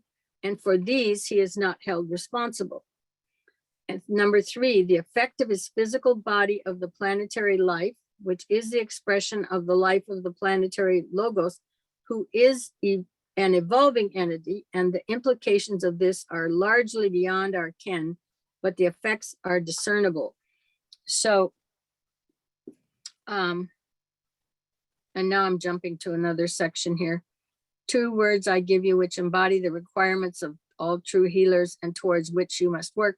And you ultimately are your own healer. So it's appropriate to consider these words as your own.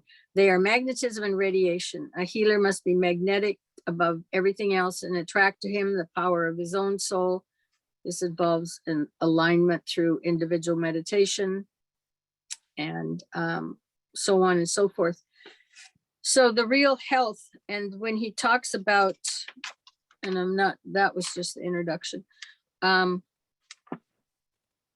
3 areas, I wonder if it's law number. The biggest problems, if you're going to have a health problem, are going to be related to the good, the beautiful, and the true.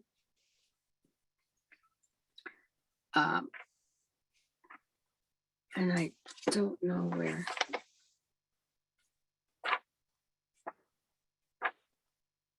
Because there's 3 things, I'm not going to get this totally right. That relates to the 3 aspects, the lower 3, the good, the beautiful, and the true. The true will be the mental, the good will probably, the beautiful will be the middle one, and the good one will be the physical. And that, so the soul is working on a concept from each of the 3. And so if you're off track, is basically what he's saying in short. If you move off track too far from the intent of this lifetime, as far as the soul is concerned, it will cause an irritation somewhere in the physical body that makes you sick to a point where you will stop going down the route you're going and have to pull back for a while and reroute to where you're supposed to go. That's a short version of part of what he's got in Esoteric Healing. And I have seen that. I've had astrology students who have, I mean, it's been very apparent. They're stuck in a situation that they got themselves into, and they personally just can't extract themselves. Okay. For whatever reason, guilt, whatever. So they get so sick that they either have to be removed from that environment or just do a 180 on everything, whatever it takes to get them out of the corner they put themselves in. And then they can get well again. As long as they're then on track for their own personal inner directives as to what this lifetime was meant to be for them. And so that also happens. And it's just like every once in a while he'll use the term in here, unfold. Something will unfold. They use the same term when they work with genetics, and they will look at somebody and do the analysis, and it's related to a certain illness or condition or hereditary, whatever. And they can't understand why some little aspect of this has been folded over on top of another DNA. So, or portion of it, so that if it could unfold it, it would operate the way it's supposed to, and you wouldn't have this disease or this illness. And they're trying to go in and try to figure out how to make those things change physically from the lower level. But the real solution there is that soul level, that collection of vibrations and whatever it reflects and comes forward is inhibiting that at that point in time. So a lot of times they found when they go trying to tweak this, man, they mess up something else somewhere else, because they're trying to, in a sense, countermand what's in the soul of that individual, to try to just fix it without maybe fixing the real reason. And it doesn't work. And then it just spins off and causes something else to happen. So anyway, some more, how about some comments from somebody else again? I pushed through a lot of this material. Tom, what you got, man? You got to get going soon, you said? You're on mute. Yeah, I was muted. Yeah, thank you. Yeah, I'm going to have to drop here in about 4 minutes. So we got to get on the road. Well, okay. Well, we'll listen to you. Yeah.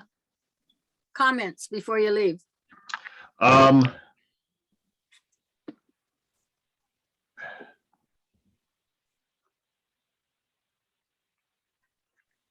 It's a lot to unpack. Yeah. But I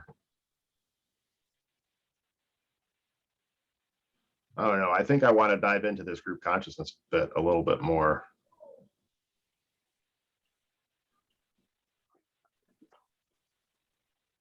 Is that like being connected all on the same, like?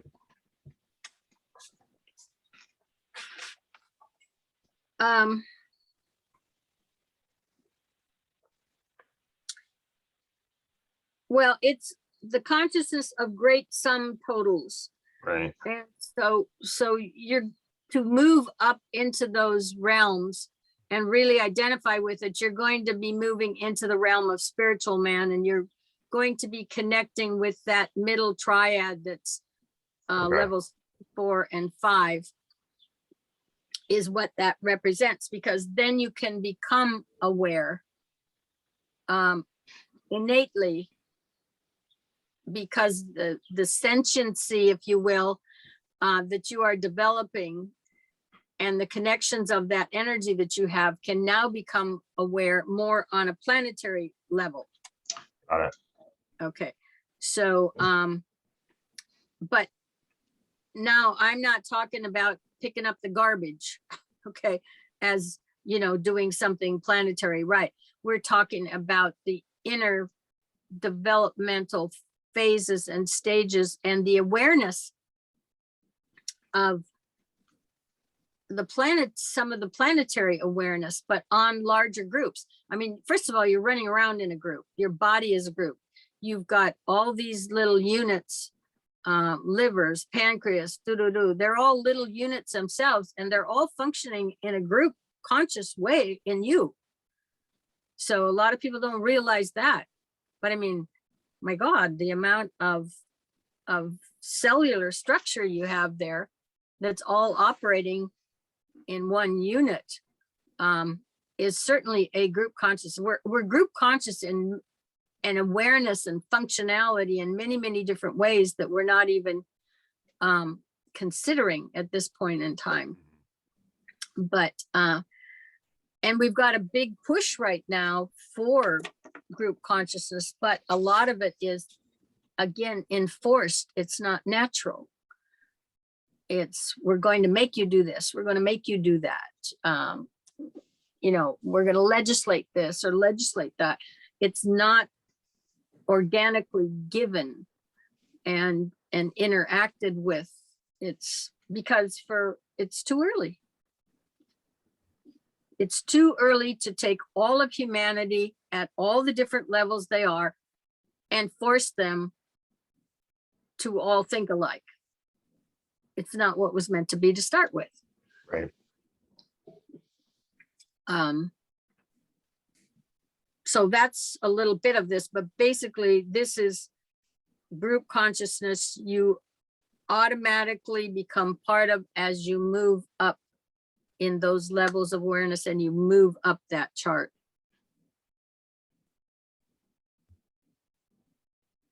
And I mean, the goals for the planet are certainly different than some of the goals that humanity is trying to project onto all these life forms at the moment. And Carla, did you say something about one day about 90% inclusiveness and 10% collective we're sharing? It wasn't the word inclusive. When physics of consciousness, when he talks about the consciousness as a whole, that we share about 10% of consciousness, we all share together. That's why, you know, I can see you on my iPad. I can see what's outside. My neighbors can see the same thing I see. That's a collective consciousness we're all part of. But he indicates, I believe, we're almost 90% subjective. In other words, the majority of us is subjective. Yeah, if you're going to talk to me, you can explain some of that, you can expose some of that, but you're not going to physically see it. And so and if you look, I mean, if you look at that chart and you look at the distance of that chart, the majority of that is not going to be seen. The greater part of it, the matter aspect of it is very small down in the bottom two levels majority. And I mean, because you don't even see most of your thoughts. I mean, you're not out there seeing your thoughts. You might see some expression that's conveyed on your face or something. You can guess what they are, but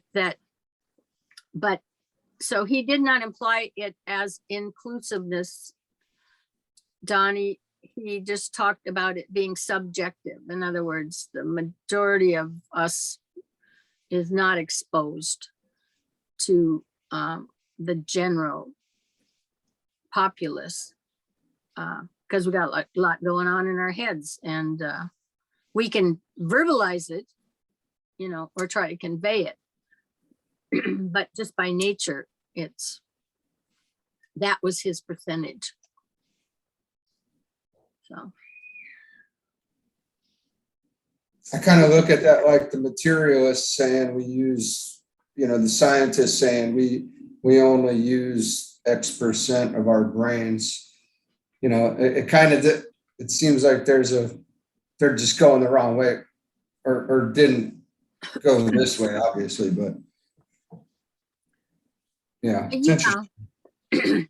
Well, I mean, it's probably accurate because the majority, especially when they started saying that, I mean, who's running on this journey? Who's working on this journey? Because you're using the brain to its full capacity.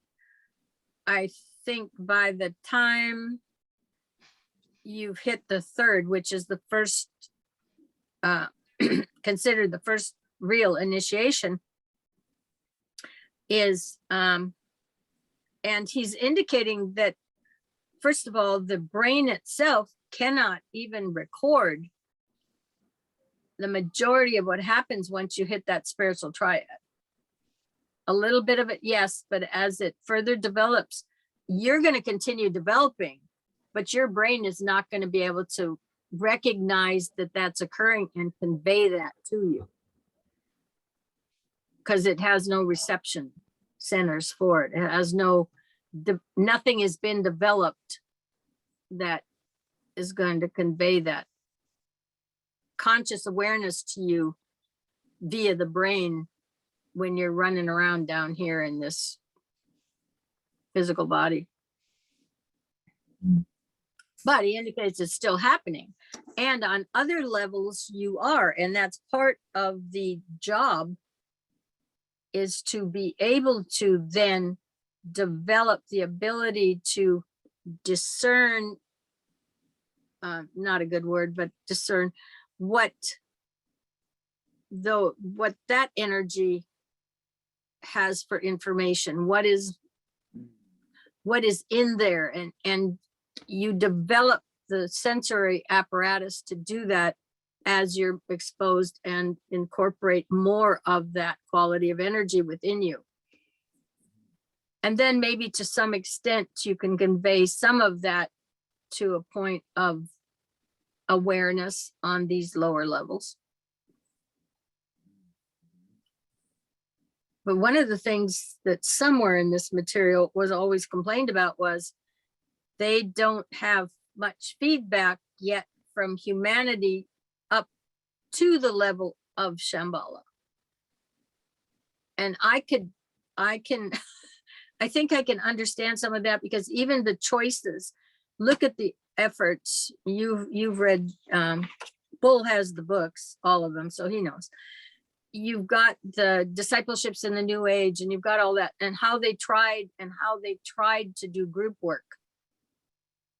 And it never worked out, because at the level they're at this point, they don't understand humanity enough to understand its real limitations. When you get down there in level 6 and 7, that it's just not groupy, but it's not meant to be. You're just getting practice. You're getting some sentiency to become aware in consciousness down in level 7 and level 6. Then you're starting to work with emotion and creativity. Those are practice realms. You know, where, like I keep saying, it's like the Play-Doh. You can make it into this, and then you can smash it up and you can make it into something else, because it's not going to stick. It's not permanent. It's not concrete. It's unprincipled matter. It has no principles, so it's not going to hold. And the same way you can dream 1,000 dreams. And to me, it's like bubbles, because you can put a pin in every one of them and pop, they're gone. Because that's all they were. It's not it's meant to bring the ideals from above, from the Buddhic plane down into the astral, so you get an idea of what's good and what's right. And that functions well. I mean, there's a lot of that. You see that. And it has its usefulness, but nothing there is permanent either. You don't get to anything that's permanent until you hit the mental plane, where you've got, it's concretized is what they describe it as. So when they're trying to do group work and the people involved are functioning in the astral plane and the physical plane, I mean, they're having emotional battles all the time, and they still do it today. I mean, that was what, almost not quite 100 years ago, they were trying the discipleship, the New Age books, maybe those groups. But it didn't work.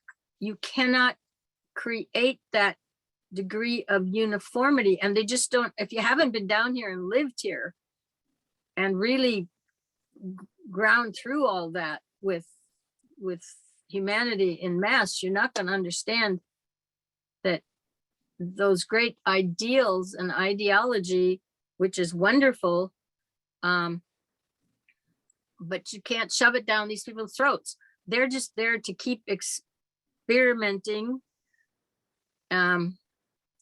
experiencing and expressing. Those are the 3 E's that he talks about on these lower planes.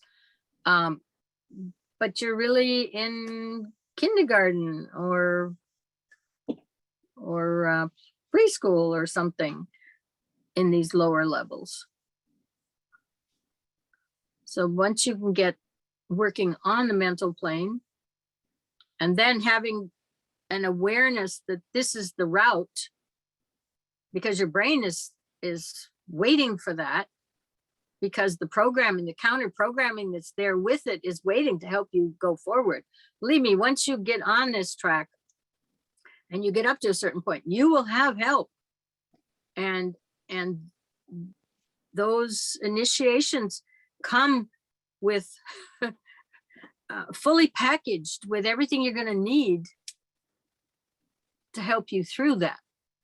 But prior to that, yeah, I mean, you've got kumbaya moments with the second, but you finally are willing to give it up and say, you know, I'm not going to just swim in this pool, because it gets to be a cesspool at a certain point in terms of your perspective of it. And I mean, that's what pain is created for, is to drive you out of there and up onto the mental plane. So if you keep doing the same thing over and over again, and it's not a positive thing, you're not getting a positive result, eventually you're going to get to a point where you say, I've had enough. I'm done with this. I ain't going there anymore. You know, this is just not the route. This is a dead end, or however you want to put it. And then you're looking for something more solid, something more consistent, something that's going to bring you what you're really looking for. But the driver for you to go looking for that is the pain that you got when you were down lower than trying to accomplish something that, you know, that wasn't a doable thing anyway. Because So there's the nothing. path is each individual's own, really. Yep. And you get there when you get there. Yep. Whichever way works best for you. Yeah, because it's your Yeah. journey. Right. And each soul is an individual. He's got different race structure. All the experiences he's ever had in incarnation are his. So each individual it's a unique situation for everybody, their own. And yeah, and you end up, that's why nobody can really tell you anything. Sometimes people can help guide you out of, you know, I'm not saying that AA doesn't help people or rehabs don't help if it's serious, or somebody giving you some good advice at the right moment. But for the most part, it's got to sink into you. It has to be your choice. Yeah, it's like you can't just go into it thinking that something like that is going to be the total solution for you. You've got to take that and grasp what you can get from it and kind of internalize it and apply it to your own path so that you can make it the best path for yourself, as opposed to staying stuck in these groups, per se, where they're all kind of forced into the same goal at the same time rate. But like you said, that everybody's at different stages, that's really not going to work. And it just kind of makes me question about just a lot of stuff we do in life that's so group oriented and towards common goals. But it makes me question, are they really common goals, or is it just kind of, are we being led in that direction? I would think at this point, well, first of all, we got to remember, this is the changing of an age. The Piscean age is going out, the Aquarian is coming in. So this is like the energy that built the last 2,000 years is leaving. Okay. The other energy that's coming in is new now here, but it won't be the essence of organized energy for another 1,300 years. So this is a time of chaos for starters when it comes to right now. But even back 100 years ago, what they were trying to do was get everybody to be able to focus on a spiritual goal, create a spiritual union. And what happens is all of their little, they're still emotionally based, they're still astrally based. They've got their own issues to work out. And so you're asking them to forget about all their issues, which is part of what they're here for, is to work something out and be able to just really super concentrate on creating this. I don't know exactly what he wanted to create, but something that would have been an objective of some evolutionary development for the purpose of the planet. And that's not happening down there. I've seen it recently with people trying to do what they think are spiritual things. And you get these women together and they've all got access to grind, and they got them to grind against the other partners in this group. And they're going to stick the needle in here and there and be, backbite. That doesn't accomplish a spiritual goal. I think the best way that it's like this material, it's not for everybody, but for people that it is, they can take it and they'll work it within themselves. There's nobody else in the group should be telling them what to do, because that's not the way this works. I'm going to get to putting together a little article. Sovereignty is a big deal right now. I don't know if you've started to hear the terminology, but you're a sovereign being. They're pulling back to the Constitution itself as to the representation of the human being as part of in this case, the United States, under the Constitution. He has his sovereign rights. And yes, you are a sovereign being. The astrology chart gives you a clue if you didn't already know, because that's yours and yours alone. Your path through this life is yours and yours alone, directed in that regard. But if you want to go all the way back up to being the chip off the little old block, if you will, that makes you a sovereign being. And you're on this planet for purposes of the planet, but not necessarily to be governed by other beings along the way. Now, that's all assuming that everybody is functioning with goodness and ethics and morals and things that will not hurt humanity. And we probably have to learn that in various stages along the way. But the bottom line is nobody can take that divine spark away from you. Nobody can take in this lifetime that chart away from you. And believe me, you can't be somebody else's either. That is you, and that is your path. And you are, in that regard, a sovereign being. That is you, and nobody else can take it away. And you have every right to be here and that whole thing, but it's your journey. And nobody else can tell you how to run that journey either, because those decisions have to be yours. And you have to stand behind them. And that's part of the journey and the experiences that this soul was after by saying it's time to incarnate. I need some more experience.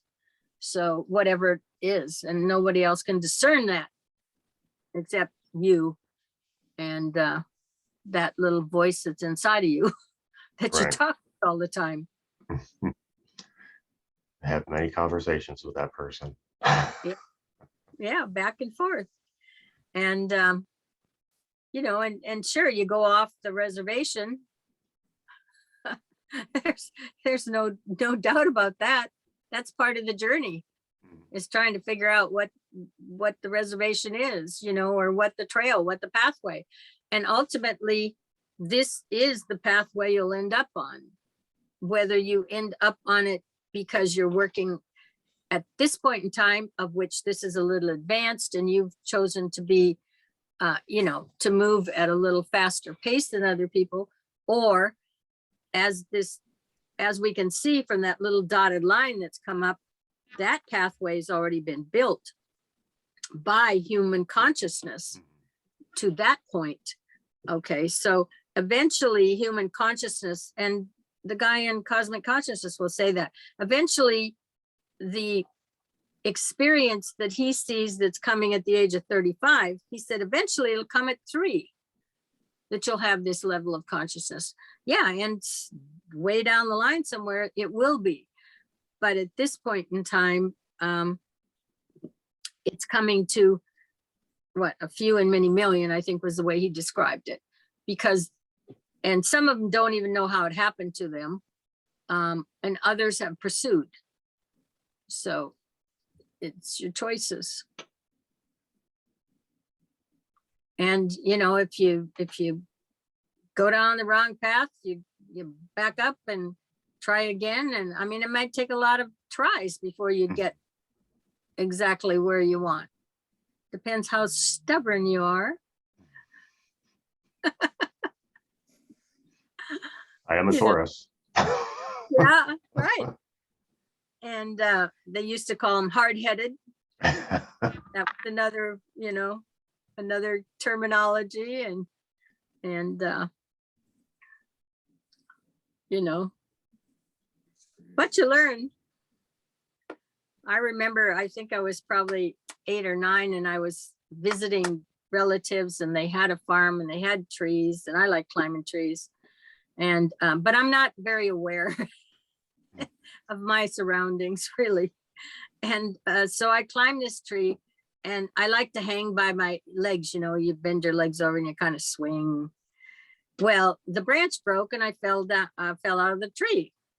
So I climbed right back up on the tree, did it again, and the branch broke. Well, I have a feeling these branches were dead. Branches anyway. I just didn't realize it, you know. But by the same, and then I had kind of a headache, so I went to lay down for just a little bit, and I rarely go lay down. But the point was, you know, I was just going to do it again and again until finally it took 2 times of you know, falling a reasonable distance for somebody young before I had to say, well, that, you know, this one's not for me. Obviously, they're missing something here. But yeah, stubborn, hard-headed, so on and so forth. Just keep going back at it until you get it, or you get it one way or another. You get the idea, or you finally accomplish whatever it is. But that's our journey. It seems like you got to take it with a bit of caution though too, because, well, I mean, but like you said, if you make the wrong, if you find yourself going down the wrong path, you can always backtrack and like Most of the time you do can, yourself. But or you learn something. But I mean, you know, it's nice if one can have discernment. I mean, that's part of what we're supposed to be learning also in Mhm. the process. And it doesn't mean everybody should run helter skelter and just throw the spaghetti up the wall to see when it sticks or whatever. And it's nice if you, but the point is, for the ones who are really hard-headed, they're just going to have to keep going at it because they're stubborn, which means they've been set in a way, and the way might be the wrong pathway for them, but they're determined they're going down it. Well, then it's not going to work, and it's not going to work, and it's not going to work. Yeah. But you got to see what was down that road, down that alley. Yeah, well, but yeah, that's you. But when you find out that you ain't liking what's down there, and you just keep Yeah. running into the same type of stuff, then Yeah. then it ain't too exciting. No. Yeah. makes you think if those things will keep bubbling back up in your life too, to kind of test you. I think they do. They probably do, but Yeah. it's a symbol. It's symbolic of something. And so the symbol has lots of different ways to experience and express itself. So generally, it's just like somebody, what did somebody, it was a chart, and she was referred to do the chart or something. And she said, yeah, well, but I have learned all those lessons.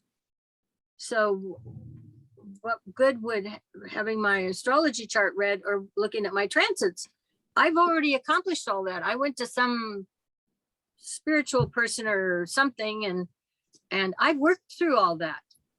So it wouldn't be any, you know, initially she realized maybe it could be beneficial, but the point was she had been told by somebody that she'd already worked through everything on the chart, so the chart didn't matter anymore, which is not the case.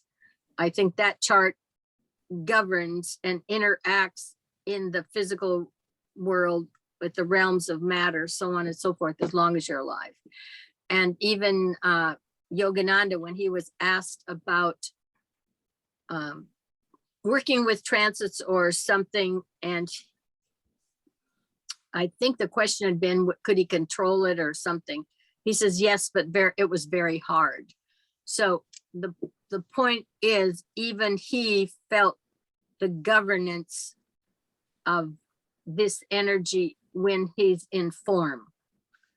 And I think you follow the laws that function on each of those planes, and that you don't bypass them. Okay. Now, if you're not in form, you're not going to deal with what is in form. But when you look at historical figures, and that chart goes on long after they're gone. Because I did that as a lesson one time in when I was taking classes, and it was a historical figure. And when you looked at his chart, because he was getting some new statues or something, I'm talking 100, 200 years later, okay, that were representative of honoring him. And it was there in the chart for the current timing. So, I mean, Wow. in another level, it's like when you take the, I think it was socialist, be it communist, I don't care which, Karl Marx. When you look at his chart and you look at where the transits, the planets were, and the relationships of them, and they were really out of sync. The three outer planets along with Saturn, I mean, they were it's not something that would work here on this planet at this point in time. Okay, maybe over eons of time. But every time those planets came back together in time over since he lived, and now you get a resurgence of that impetus. And so I kind of liken it to, it's a long written piece of music, and every so often that refrain shows up again. And when it does, human beings respond to it in various sections of the planet. Boom. And it shows up again. And then when that just those planets pull apart and aren't active, it goes away.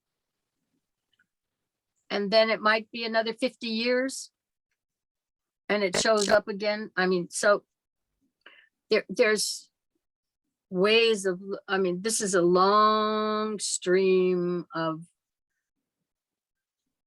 for us, it's time.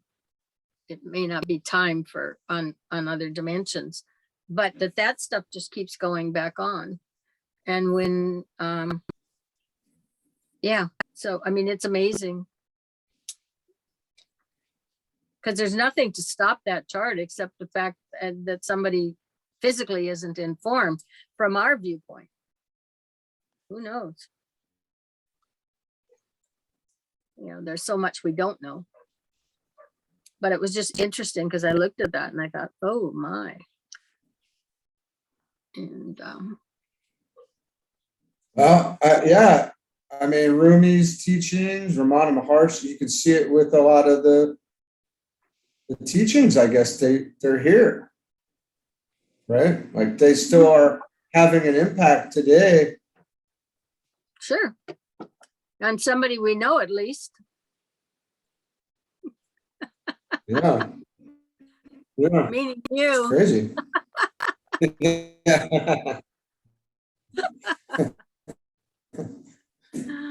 Yeah. Woe Yeah, be it that's if you lose your earbuds. What's that? Woe be it if you lose your earbuds. I know. Well, you know what's interesting, I was thinking about it earlier, was Rumi had said at one point, a peculiar group of people had come here to create the invisible plane. Oh, like a magnificent, peculiar group of people, you know, came here. And I'm thinking that would, you know, that sounds like something DK would say, but that was in 1330 or something, you know. So Yeah. And you know, the creation of this planet in and of itself is something that's way beyond our capacity to understand. But obviously it got created. yeah. Somehow by somebody, something, some energy. And it's being sustained. Yeah, I think it's better than an Energizer bunny, and principally better than the, you know, in the watches, when they had the watches now that never go down. What is that? That's a Perpetual motion. Or yeah, no, the that you shake. no, it's Kinetic. I'm not even thinking of that. It's the crystal. The original Timexes, they had the crystal in there, so it never, you never wound it or anything, but it was a crystal. It's a quartz. piezoelectric. It's Quartz, piezoelectric is what it's called. Interesting. Wow. Well, I mean, look at your heart. Basically, that's what that does. God frequency. Yeah, but the point is, it's perpetual all the time that you're alive. It doesn't stop and take a rest and say, look, I gotta have a 45-minute break now. It's my time. Right.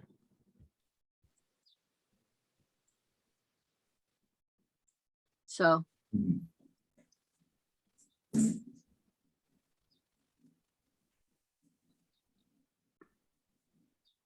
know, that, I mean, they can key it to the breath, but no matter how you cut it, you're not having to go in and to a charger station and plug yourself in. You need to take a break and take a rest, obviously,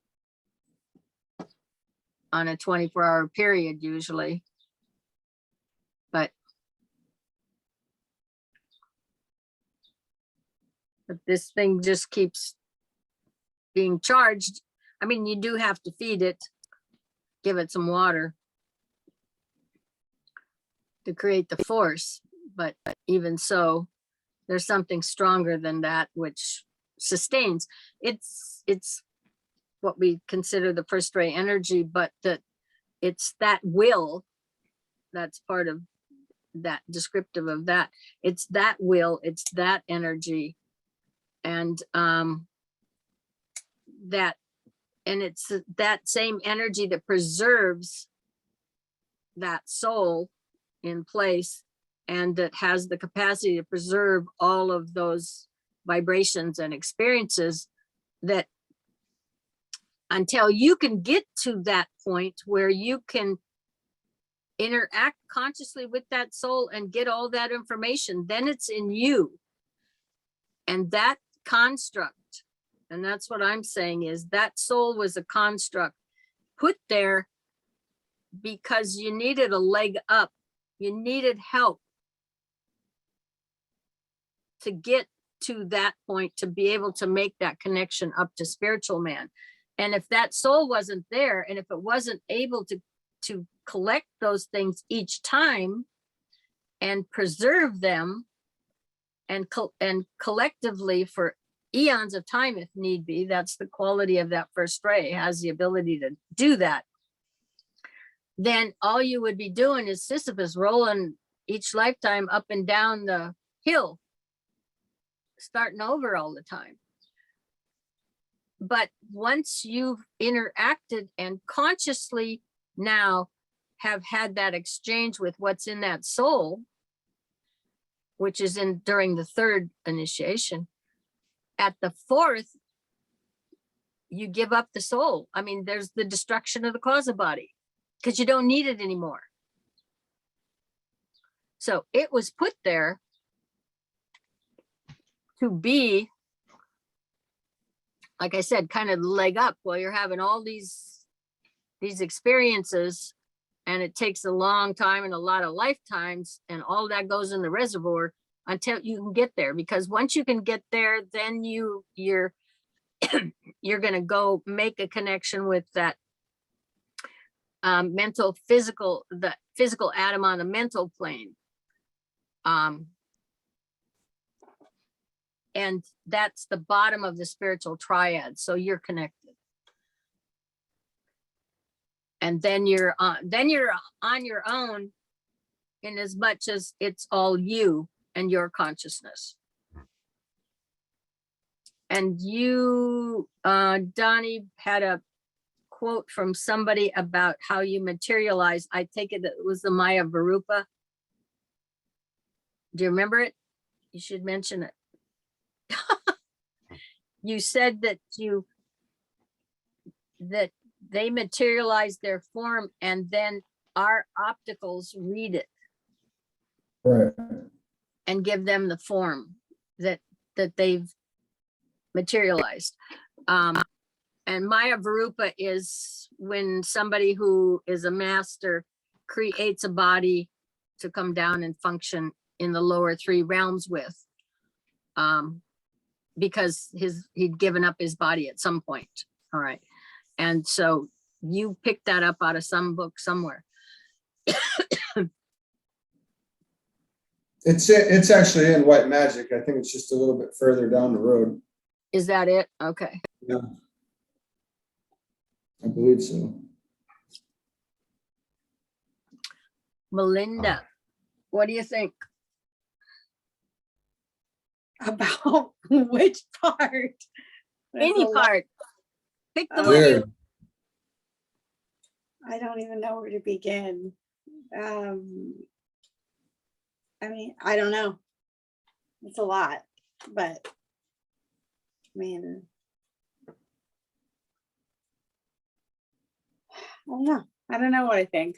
I think Okay. a lot. Yeah, like that we're on a journey and we're here picking up vibes and trying to move up. Got to build that bridge. But I mean, I guess I kind of just, I don't know. Like, I know we're here to, gather information and move forward. Like, I feel like it's kind of a dick thing. Like, I feel like I've known that for like, since I was a kid. Like, we're here for a reason. And even if you don't know specifically what that reason is, like, I feel like I've always known, like, I'm here to try to like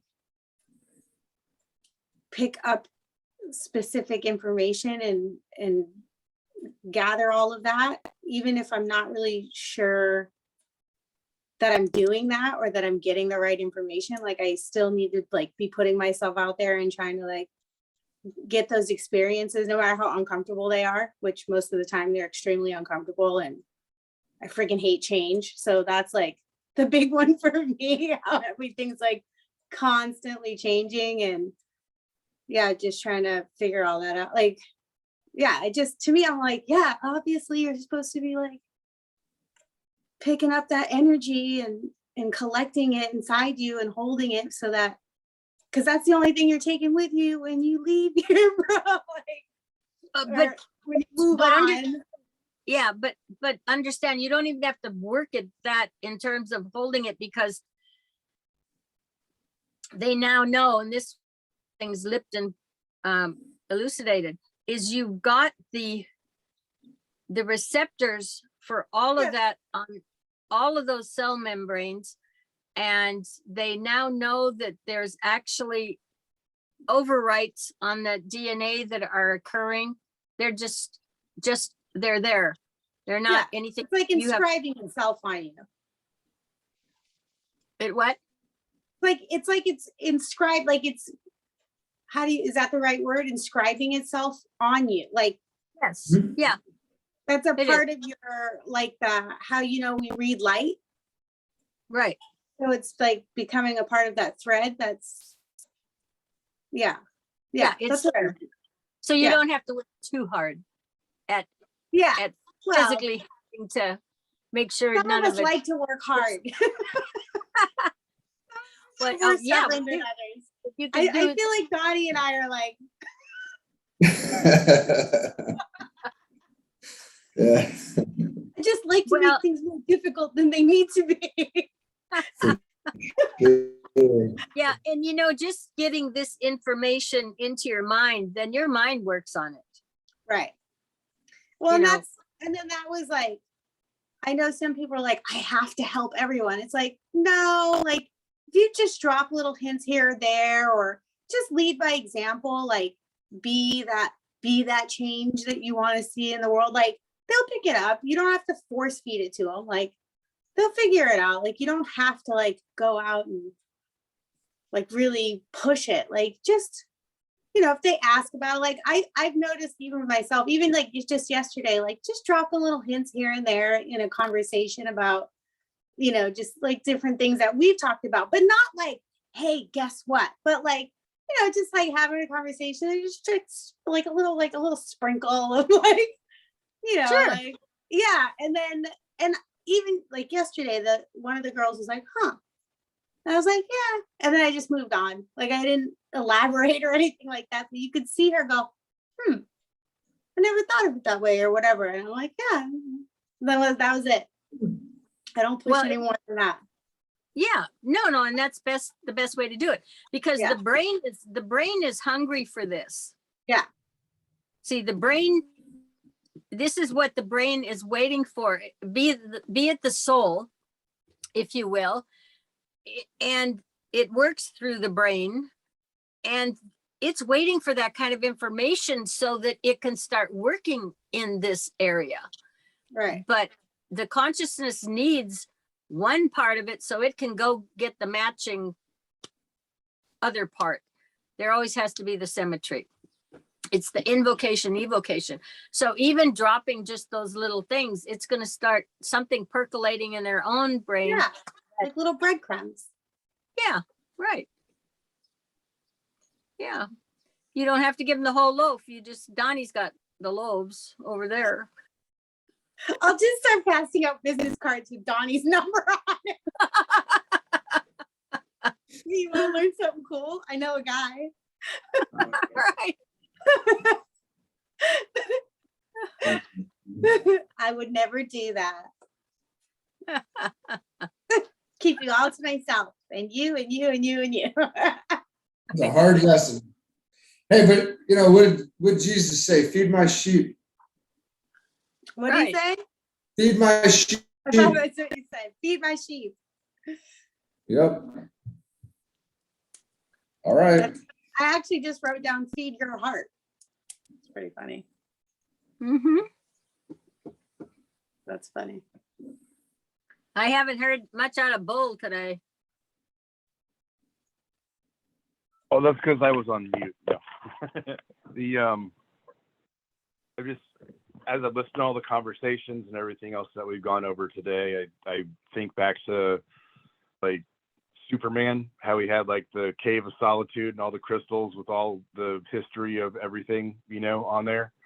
And I don't know, I wish I had a Chamber of Solitude that had like all my past visits here, you know, so I could go over and be like, okay, I covered down that pretty good, and you know, but I need to look at, you know, this, that, and the other thing that I did, you know, just to kind of formulate a plan. Like I feel like we came here and like every time like we showed with a huge case of amnesia and we got to figure it out. So I don't know, I'd like to have the history of my consciousness to kind of look back through to figure out where I've been, you know, like where I need to go and, you know, like what stuff I need to concentrate on. Well, the way you do that is you've got to work your way through the third initiation, and that's when you actually do that. Okay. Then you'll be inside your cave, bro. And by that time, then you won't need any of that information anymore in the way that you think you need it right now, because you will have you'll have absorbed it, and you'll be on your way somewhere else. But anyway, so the bottom line is just the key to that is you're just going to have to do concentrate on some of this material, go through the raising initiations and start going through the elucidation he does on all the various initiations, because it's the third one that'll allow you to do what you want to do, but not for the reason you want to do it. You want to do it at this point because you think there's something you're missing. By the time you get there, you'll realize you're not. Okay. But that's it. Yeah, you just want an easy way out. Oh no, I just think it'd be cool to see the journey and, you know, kind of figure out where I am in that journey based upon the, you know, past times. Yeah, well, that you do see that at the third, so you'll see right where you've been on this journey. So now you know which book to start with. I think you'll get it when you're ready for it, Bull. Something tells me Ready that now. before we're there, well, I'm saying I don't know personally. I don't know that I'm there yet, and I don't know that I want to know all that right now because I feel like it would drive me crazy. But when I'm ready for it, I'll be ready for it. That's kind of how I approach it. Well, that's the only way to approach it. I think that's a figure 8, isn't it? Tom, What's that? isn't that a figure 8? Like the Didn't you infinity just- path? Yeah. Did I? Yeah, what you just described was really, if you did it geometrically described it, you'd have a figure 8. You'd be right back where you started from before you started.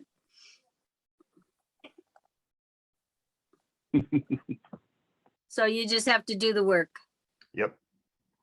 No getting out of the work. Well, at least we're finding out what the work is now. Right. Yeah, and that's really important. And what's really missing for the world right now is what the work really is. Yeah. We have service to this planet, but like I said, it's not just cleaning up the garbage. Right. It's in the realms of consciousness and our creation of it. Because you realize that all the good, I mean, it's another article, a short article I'm going to write is, where does good come from? Good comes from every bit of that chart that's above wherever you are. Okay.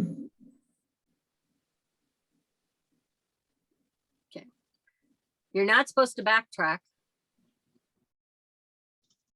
and go back down, you know, because it's all relative, but your future is above you, but that's also where the energy for good is up there. Yeah, that's outlined in this book too, and that was on specifically in Rule 11 later on.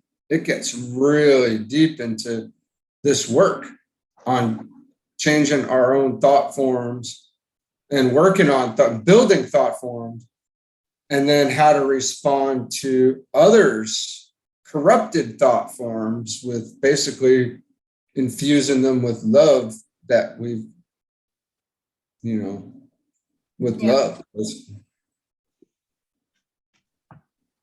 which is the second aspect, right? So yeah, it's the second aspect. It's the union of spirit and matter. That's what love really is, the union of spirit and matter. It's the positive and the negative coming together and creates consciousness. In a nutshell, abstracted off of the astral plane.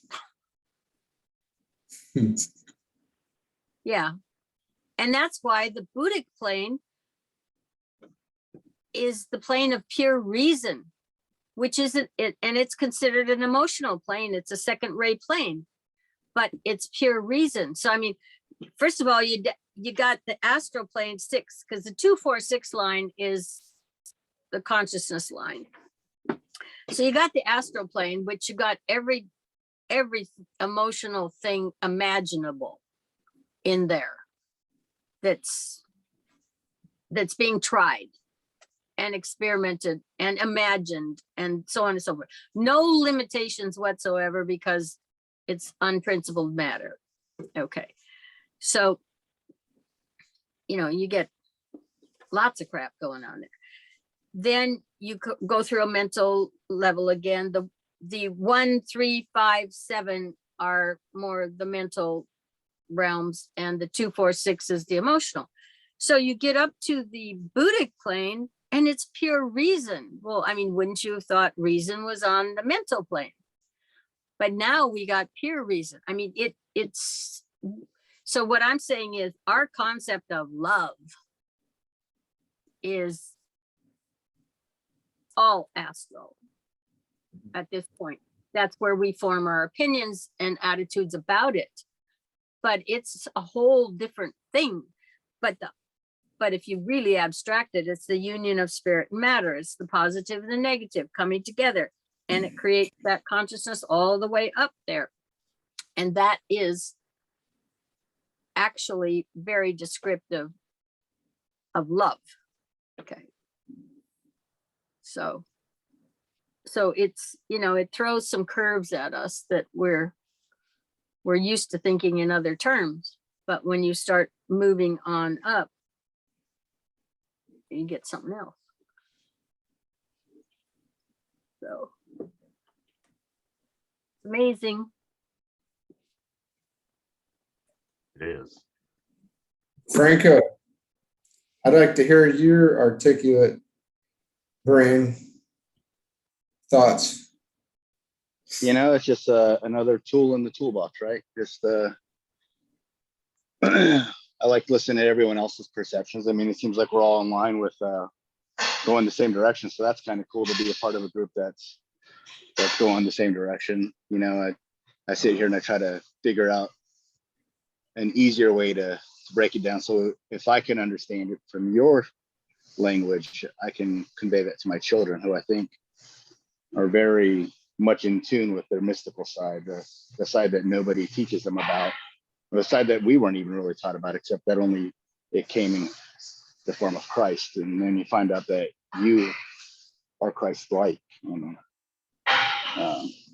you know, I don't know. That's kind of where our mind's at right now. You're just taking it all in and trying to learn how to convey that to smaller minds, open minds, purest form, not convoluted with the daily grind and of victimhood and wokeness, you know. So it's cool that I can put that information in someone's head that's not as convoluted as my own.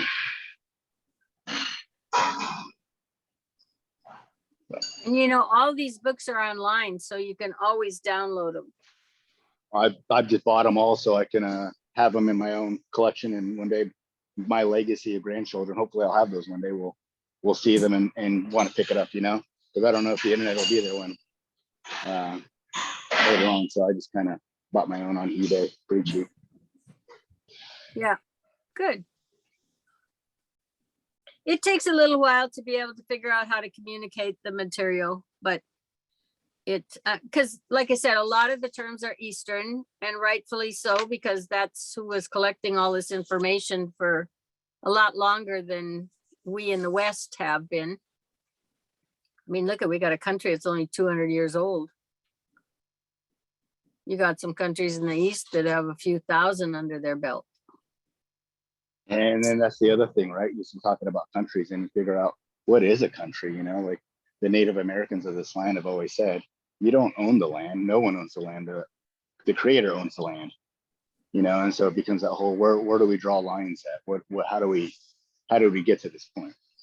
And it's by man's design, you know, I don't know. It's really weird.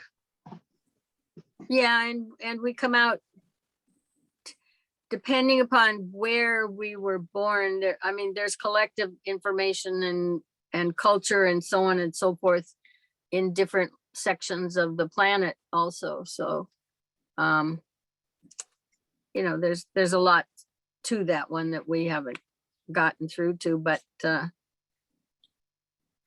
anyway.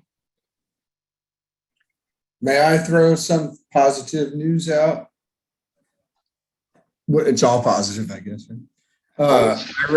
I read something this week in The Inner Side of History by Charles Dumont that said the shift for awakening went from the east to the west. And one of the keys to our growth is our ability to contemplate business practices here in the United States. And when I thought about that, when you think about all the tension that we have in business and how hard it is to get ahead and how deep you have to really go, that really makes a lot of sense. Like we have a lot of tension in the United States and everything is here. And, we have to struggle to get ahead and stay successful here. And that is in itself helping us also push ahead into the mental plane, I'm sure. So that was, it's not all about meditation and sitting. It's the contemplation that we're doing is still doing it daily. So Tom being an accountant with $1 billion, budget is causing his brain daily to go super deep into, and it's pushing him ahead. It's the work is happening,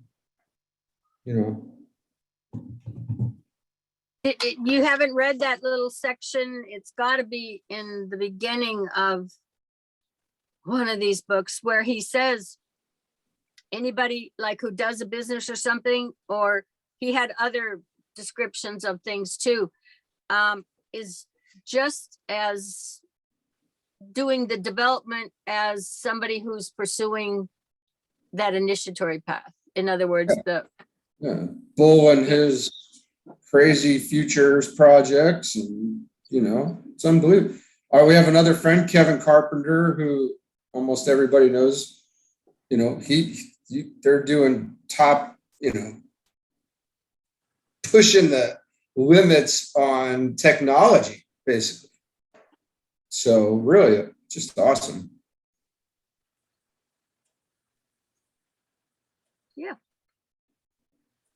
Yeah, it's not all about just going in and meditating, so on and so forth. Not at all. It's development.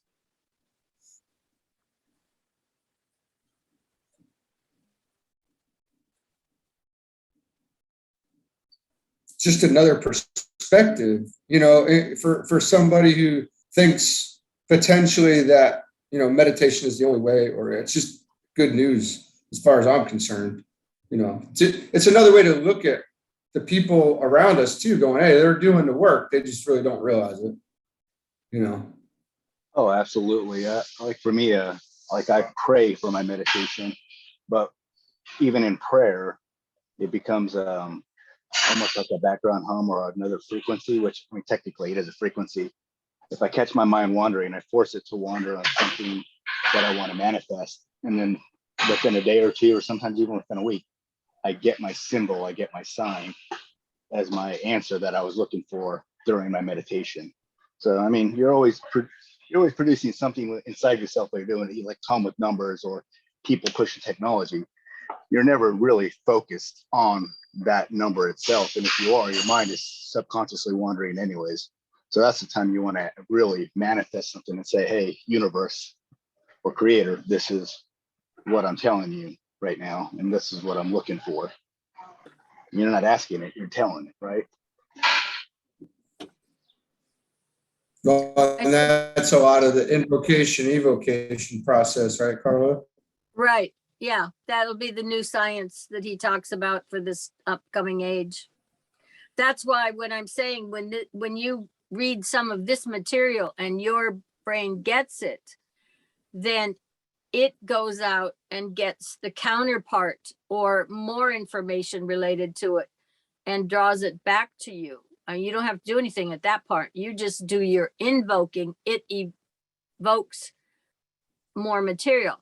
Now, I think, Tom, the last time you were here, I ended up rereading something, and you had indicated that even in the week difference or whatever the time frame was, would have been short, that material looked a lot different, or you had more understanding of it or something. In other words, that you look at this material a week later and you say, well, I don't remember reading this or that, because it's just filling in.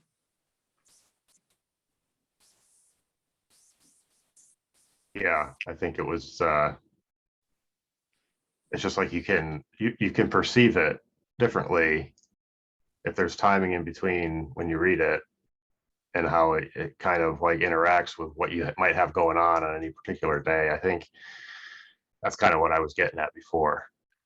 Because you look at something now and you roll deep in it, but it might have a different impact on you a couple of weeks later when you read it again, because you're going through a different scenario at that point in time. All in how you interpret it. Yeah. No, a lot of times and like I said, the brain just goes, but that's his, that is his, like he said, the new, I don't know what he really called it, the new science of learning or something is just invoking it. And that's a little bit about what Franco was talking about, and it's going to show up Teilhard Chardin, some of his books elucidate some of that. He was stuck in China during World War II. And very much went on a spiritual journey. That's why they wanted him to leave the Jesuits, but he wouldn't go. So, We did 3 hours. yep. Look at me, I was supposed to leave an hour ago and I'm still here. Yeah. I was about to say, has it been 4 minutes yet? Yeah, I said I have 4 and I gave you an hour and 4. Well, we could go another hour just for you. We probably could, but I think my spousal unit needs me to get the car packed so we can get on the road here shortly. So, and I full. haven't had breakfast yet today, so I'm I running. haven't. I gotta feed my kid. on- I'm glad he slept late. So, Okay. All right, y'all. All right, I'm gonna end the recording for today. Okay. All right. Thank you, guys. All right. See Yeah, y'all until next week. Have a good trip. You're welcome. Thank you. We'll be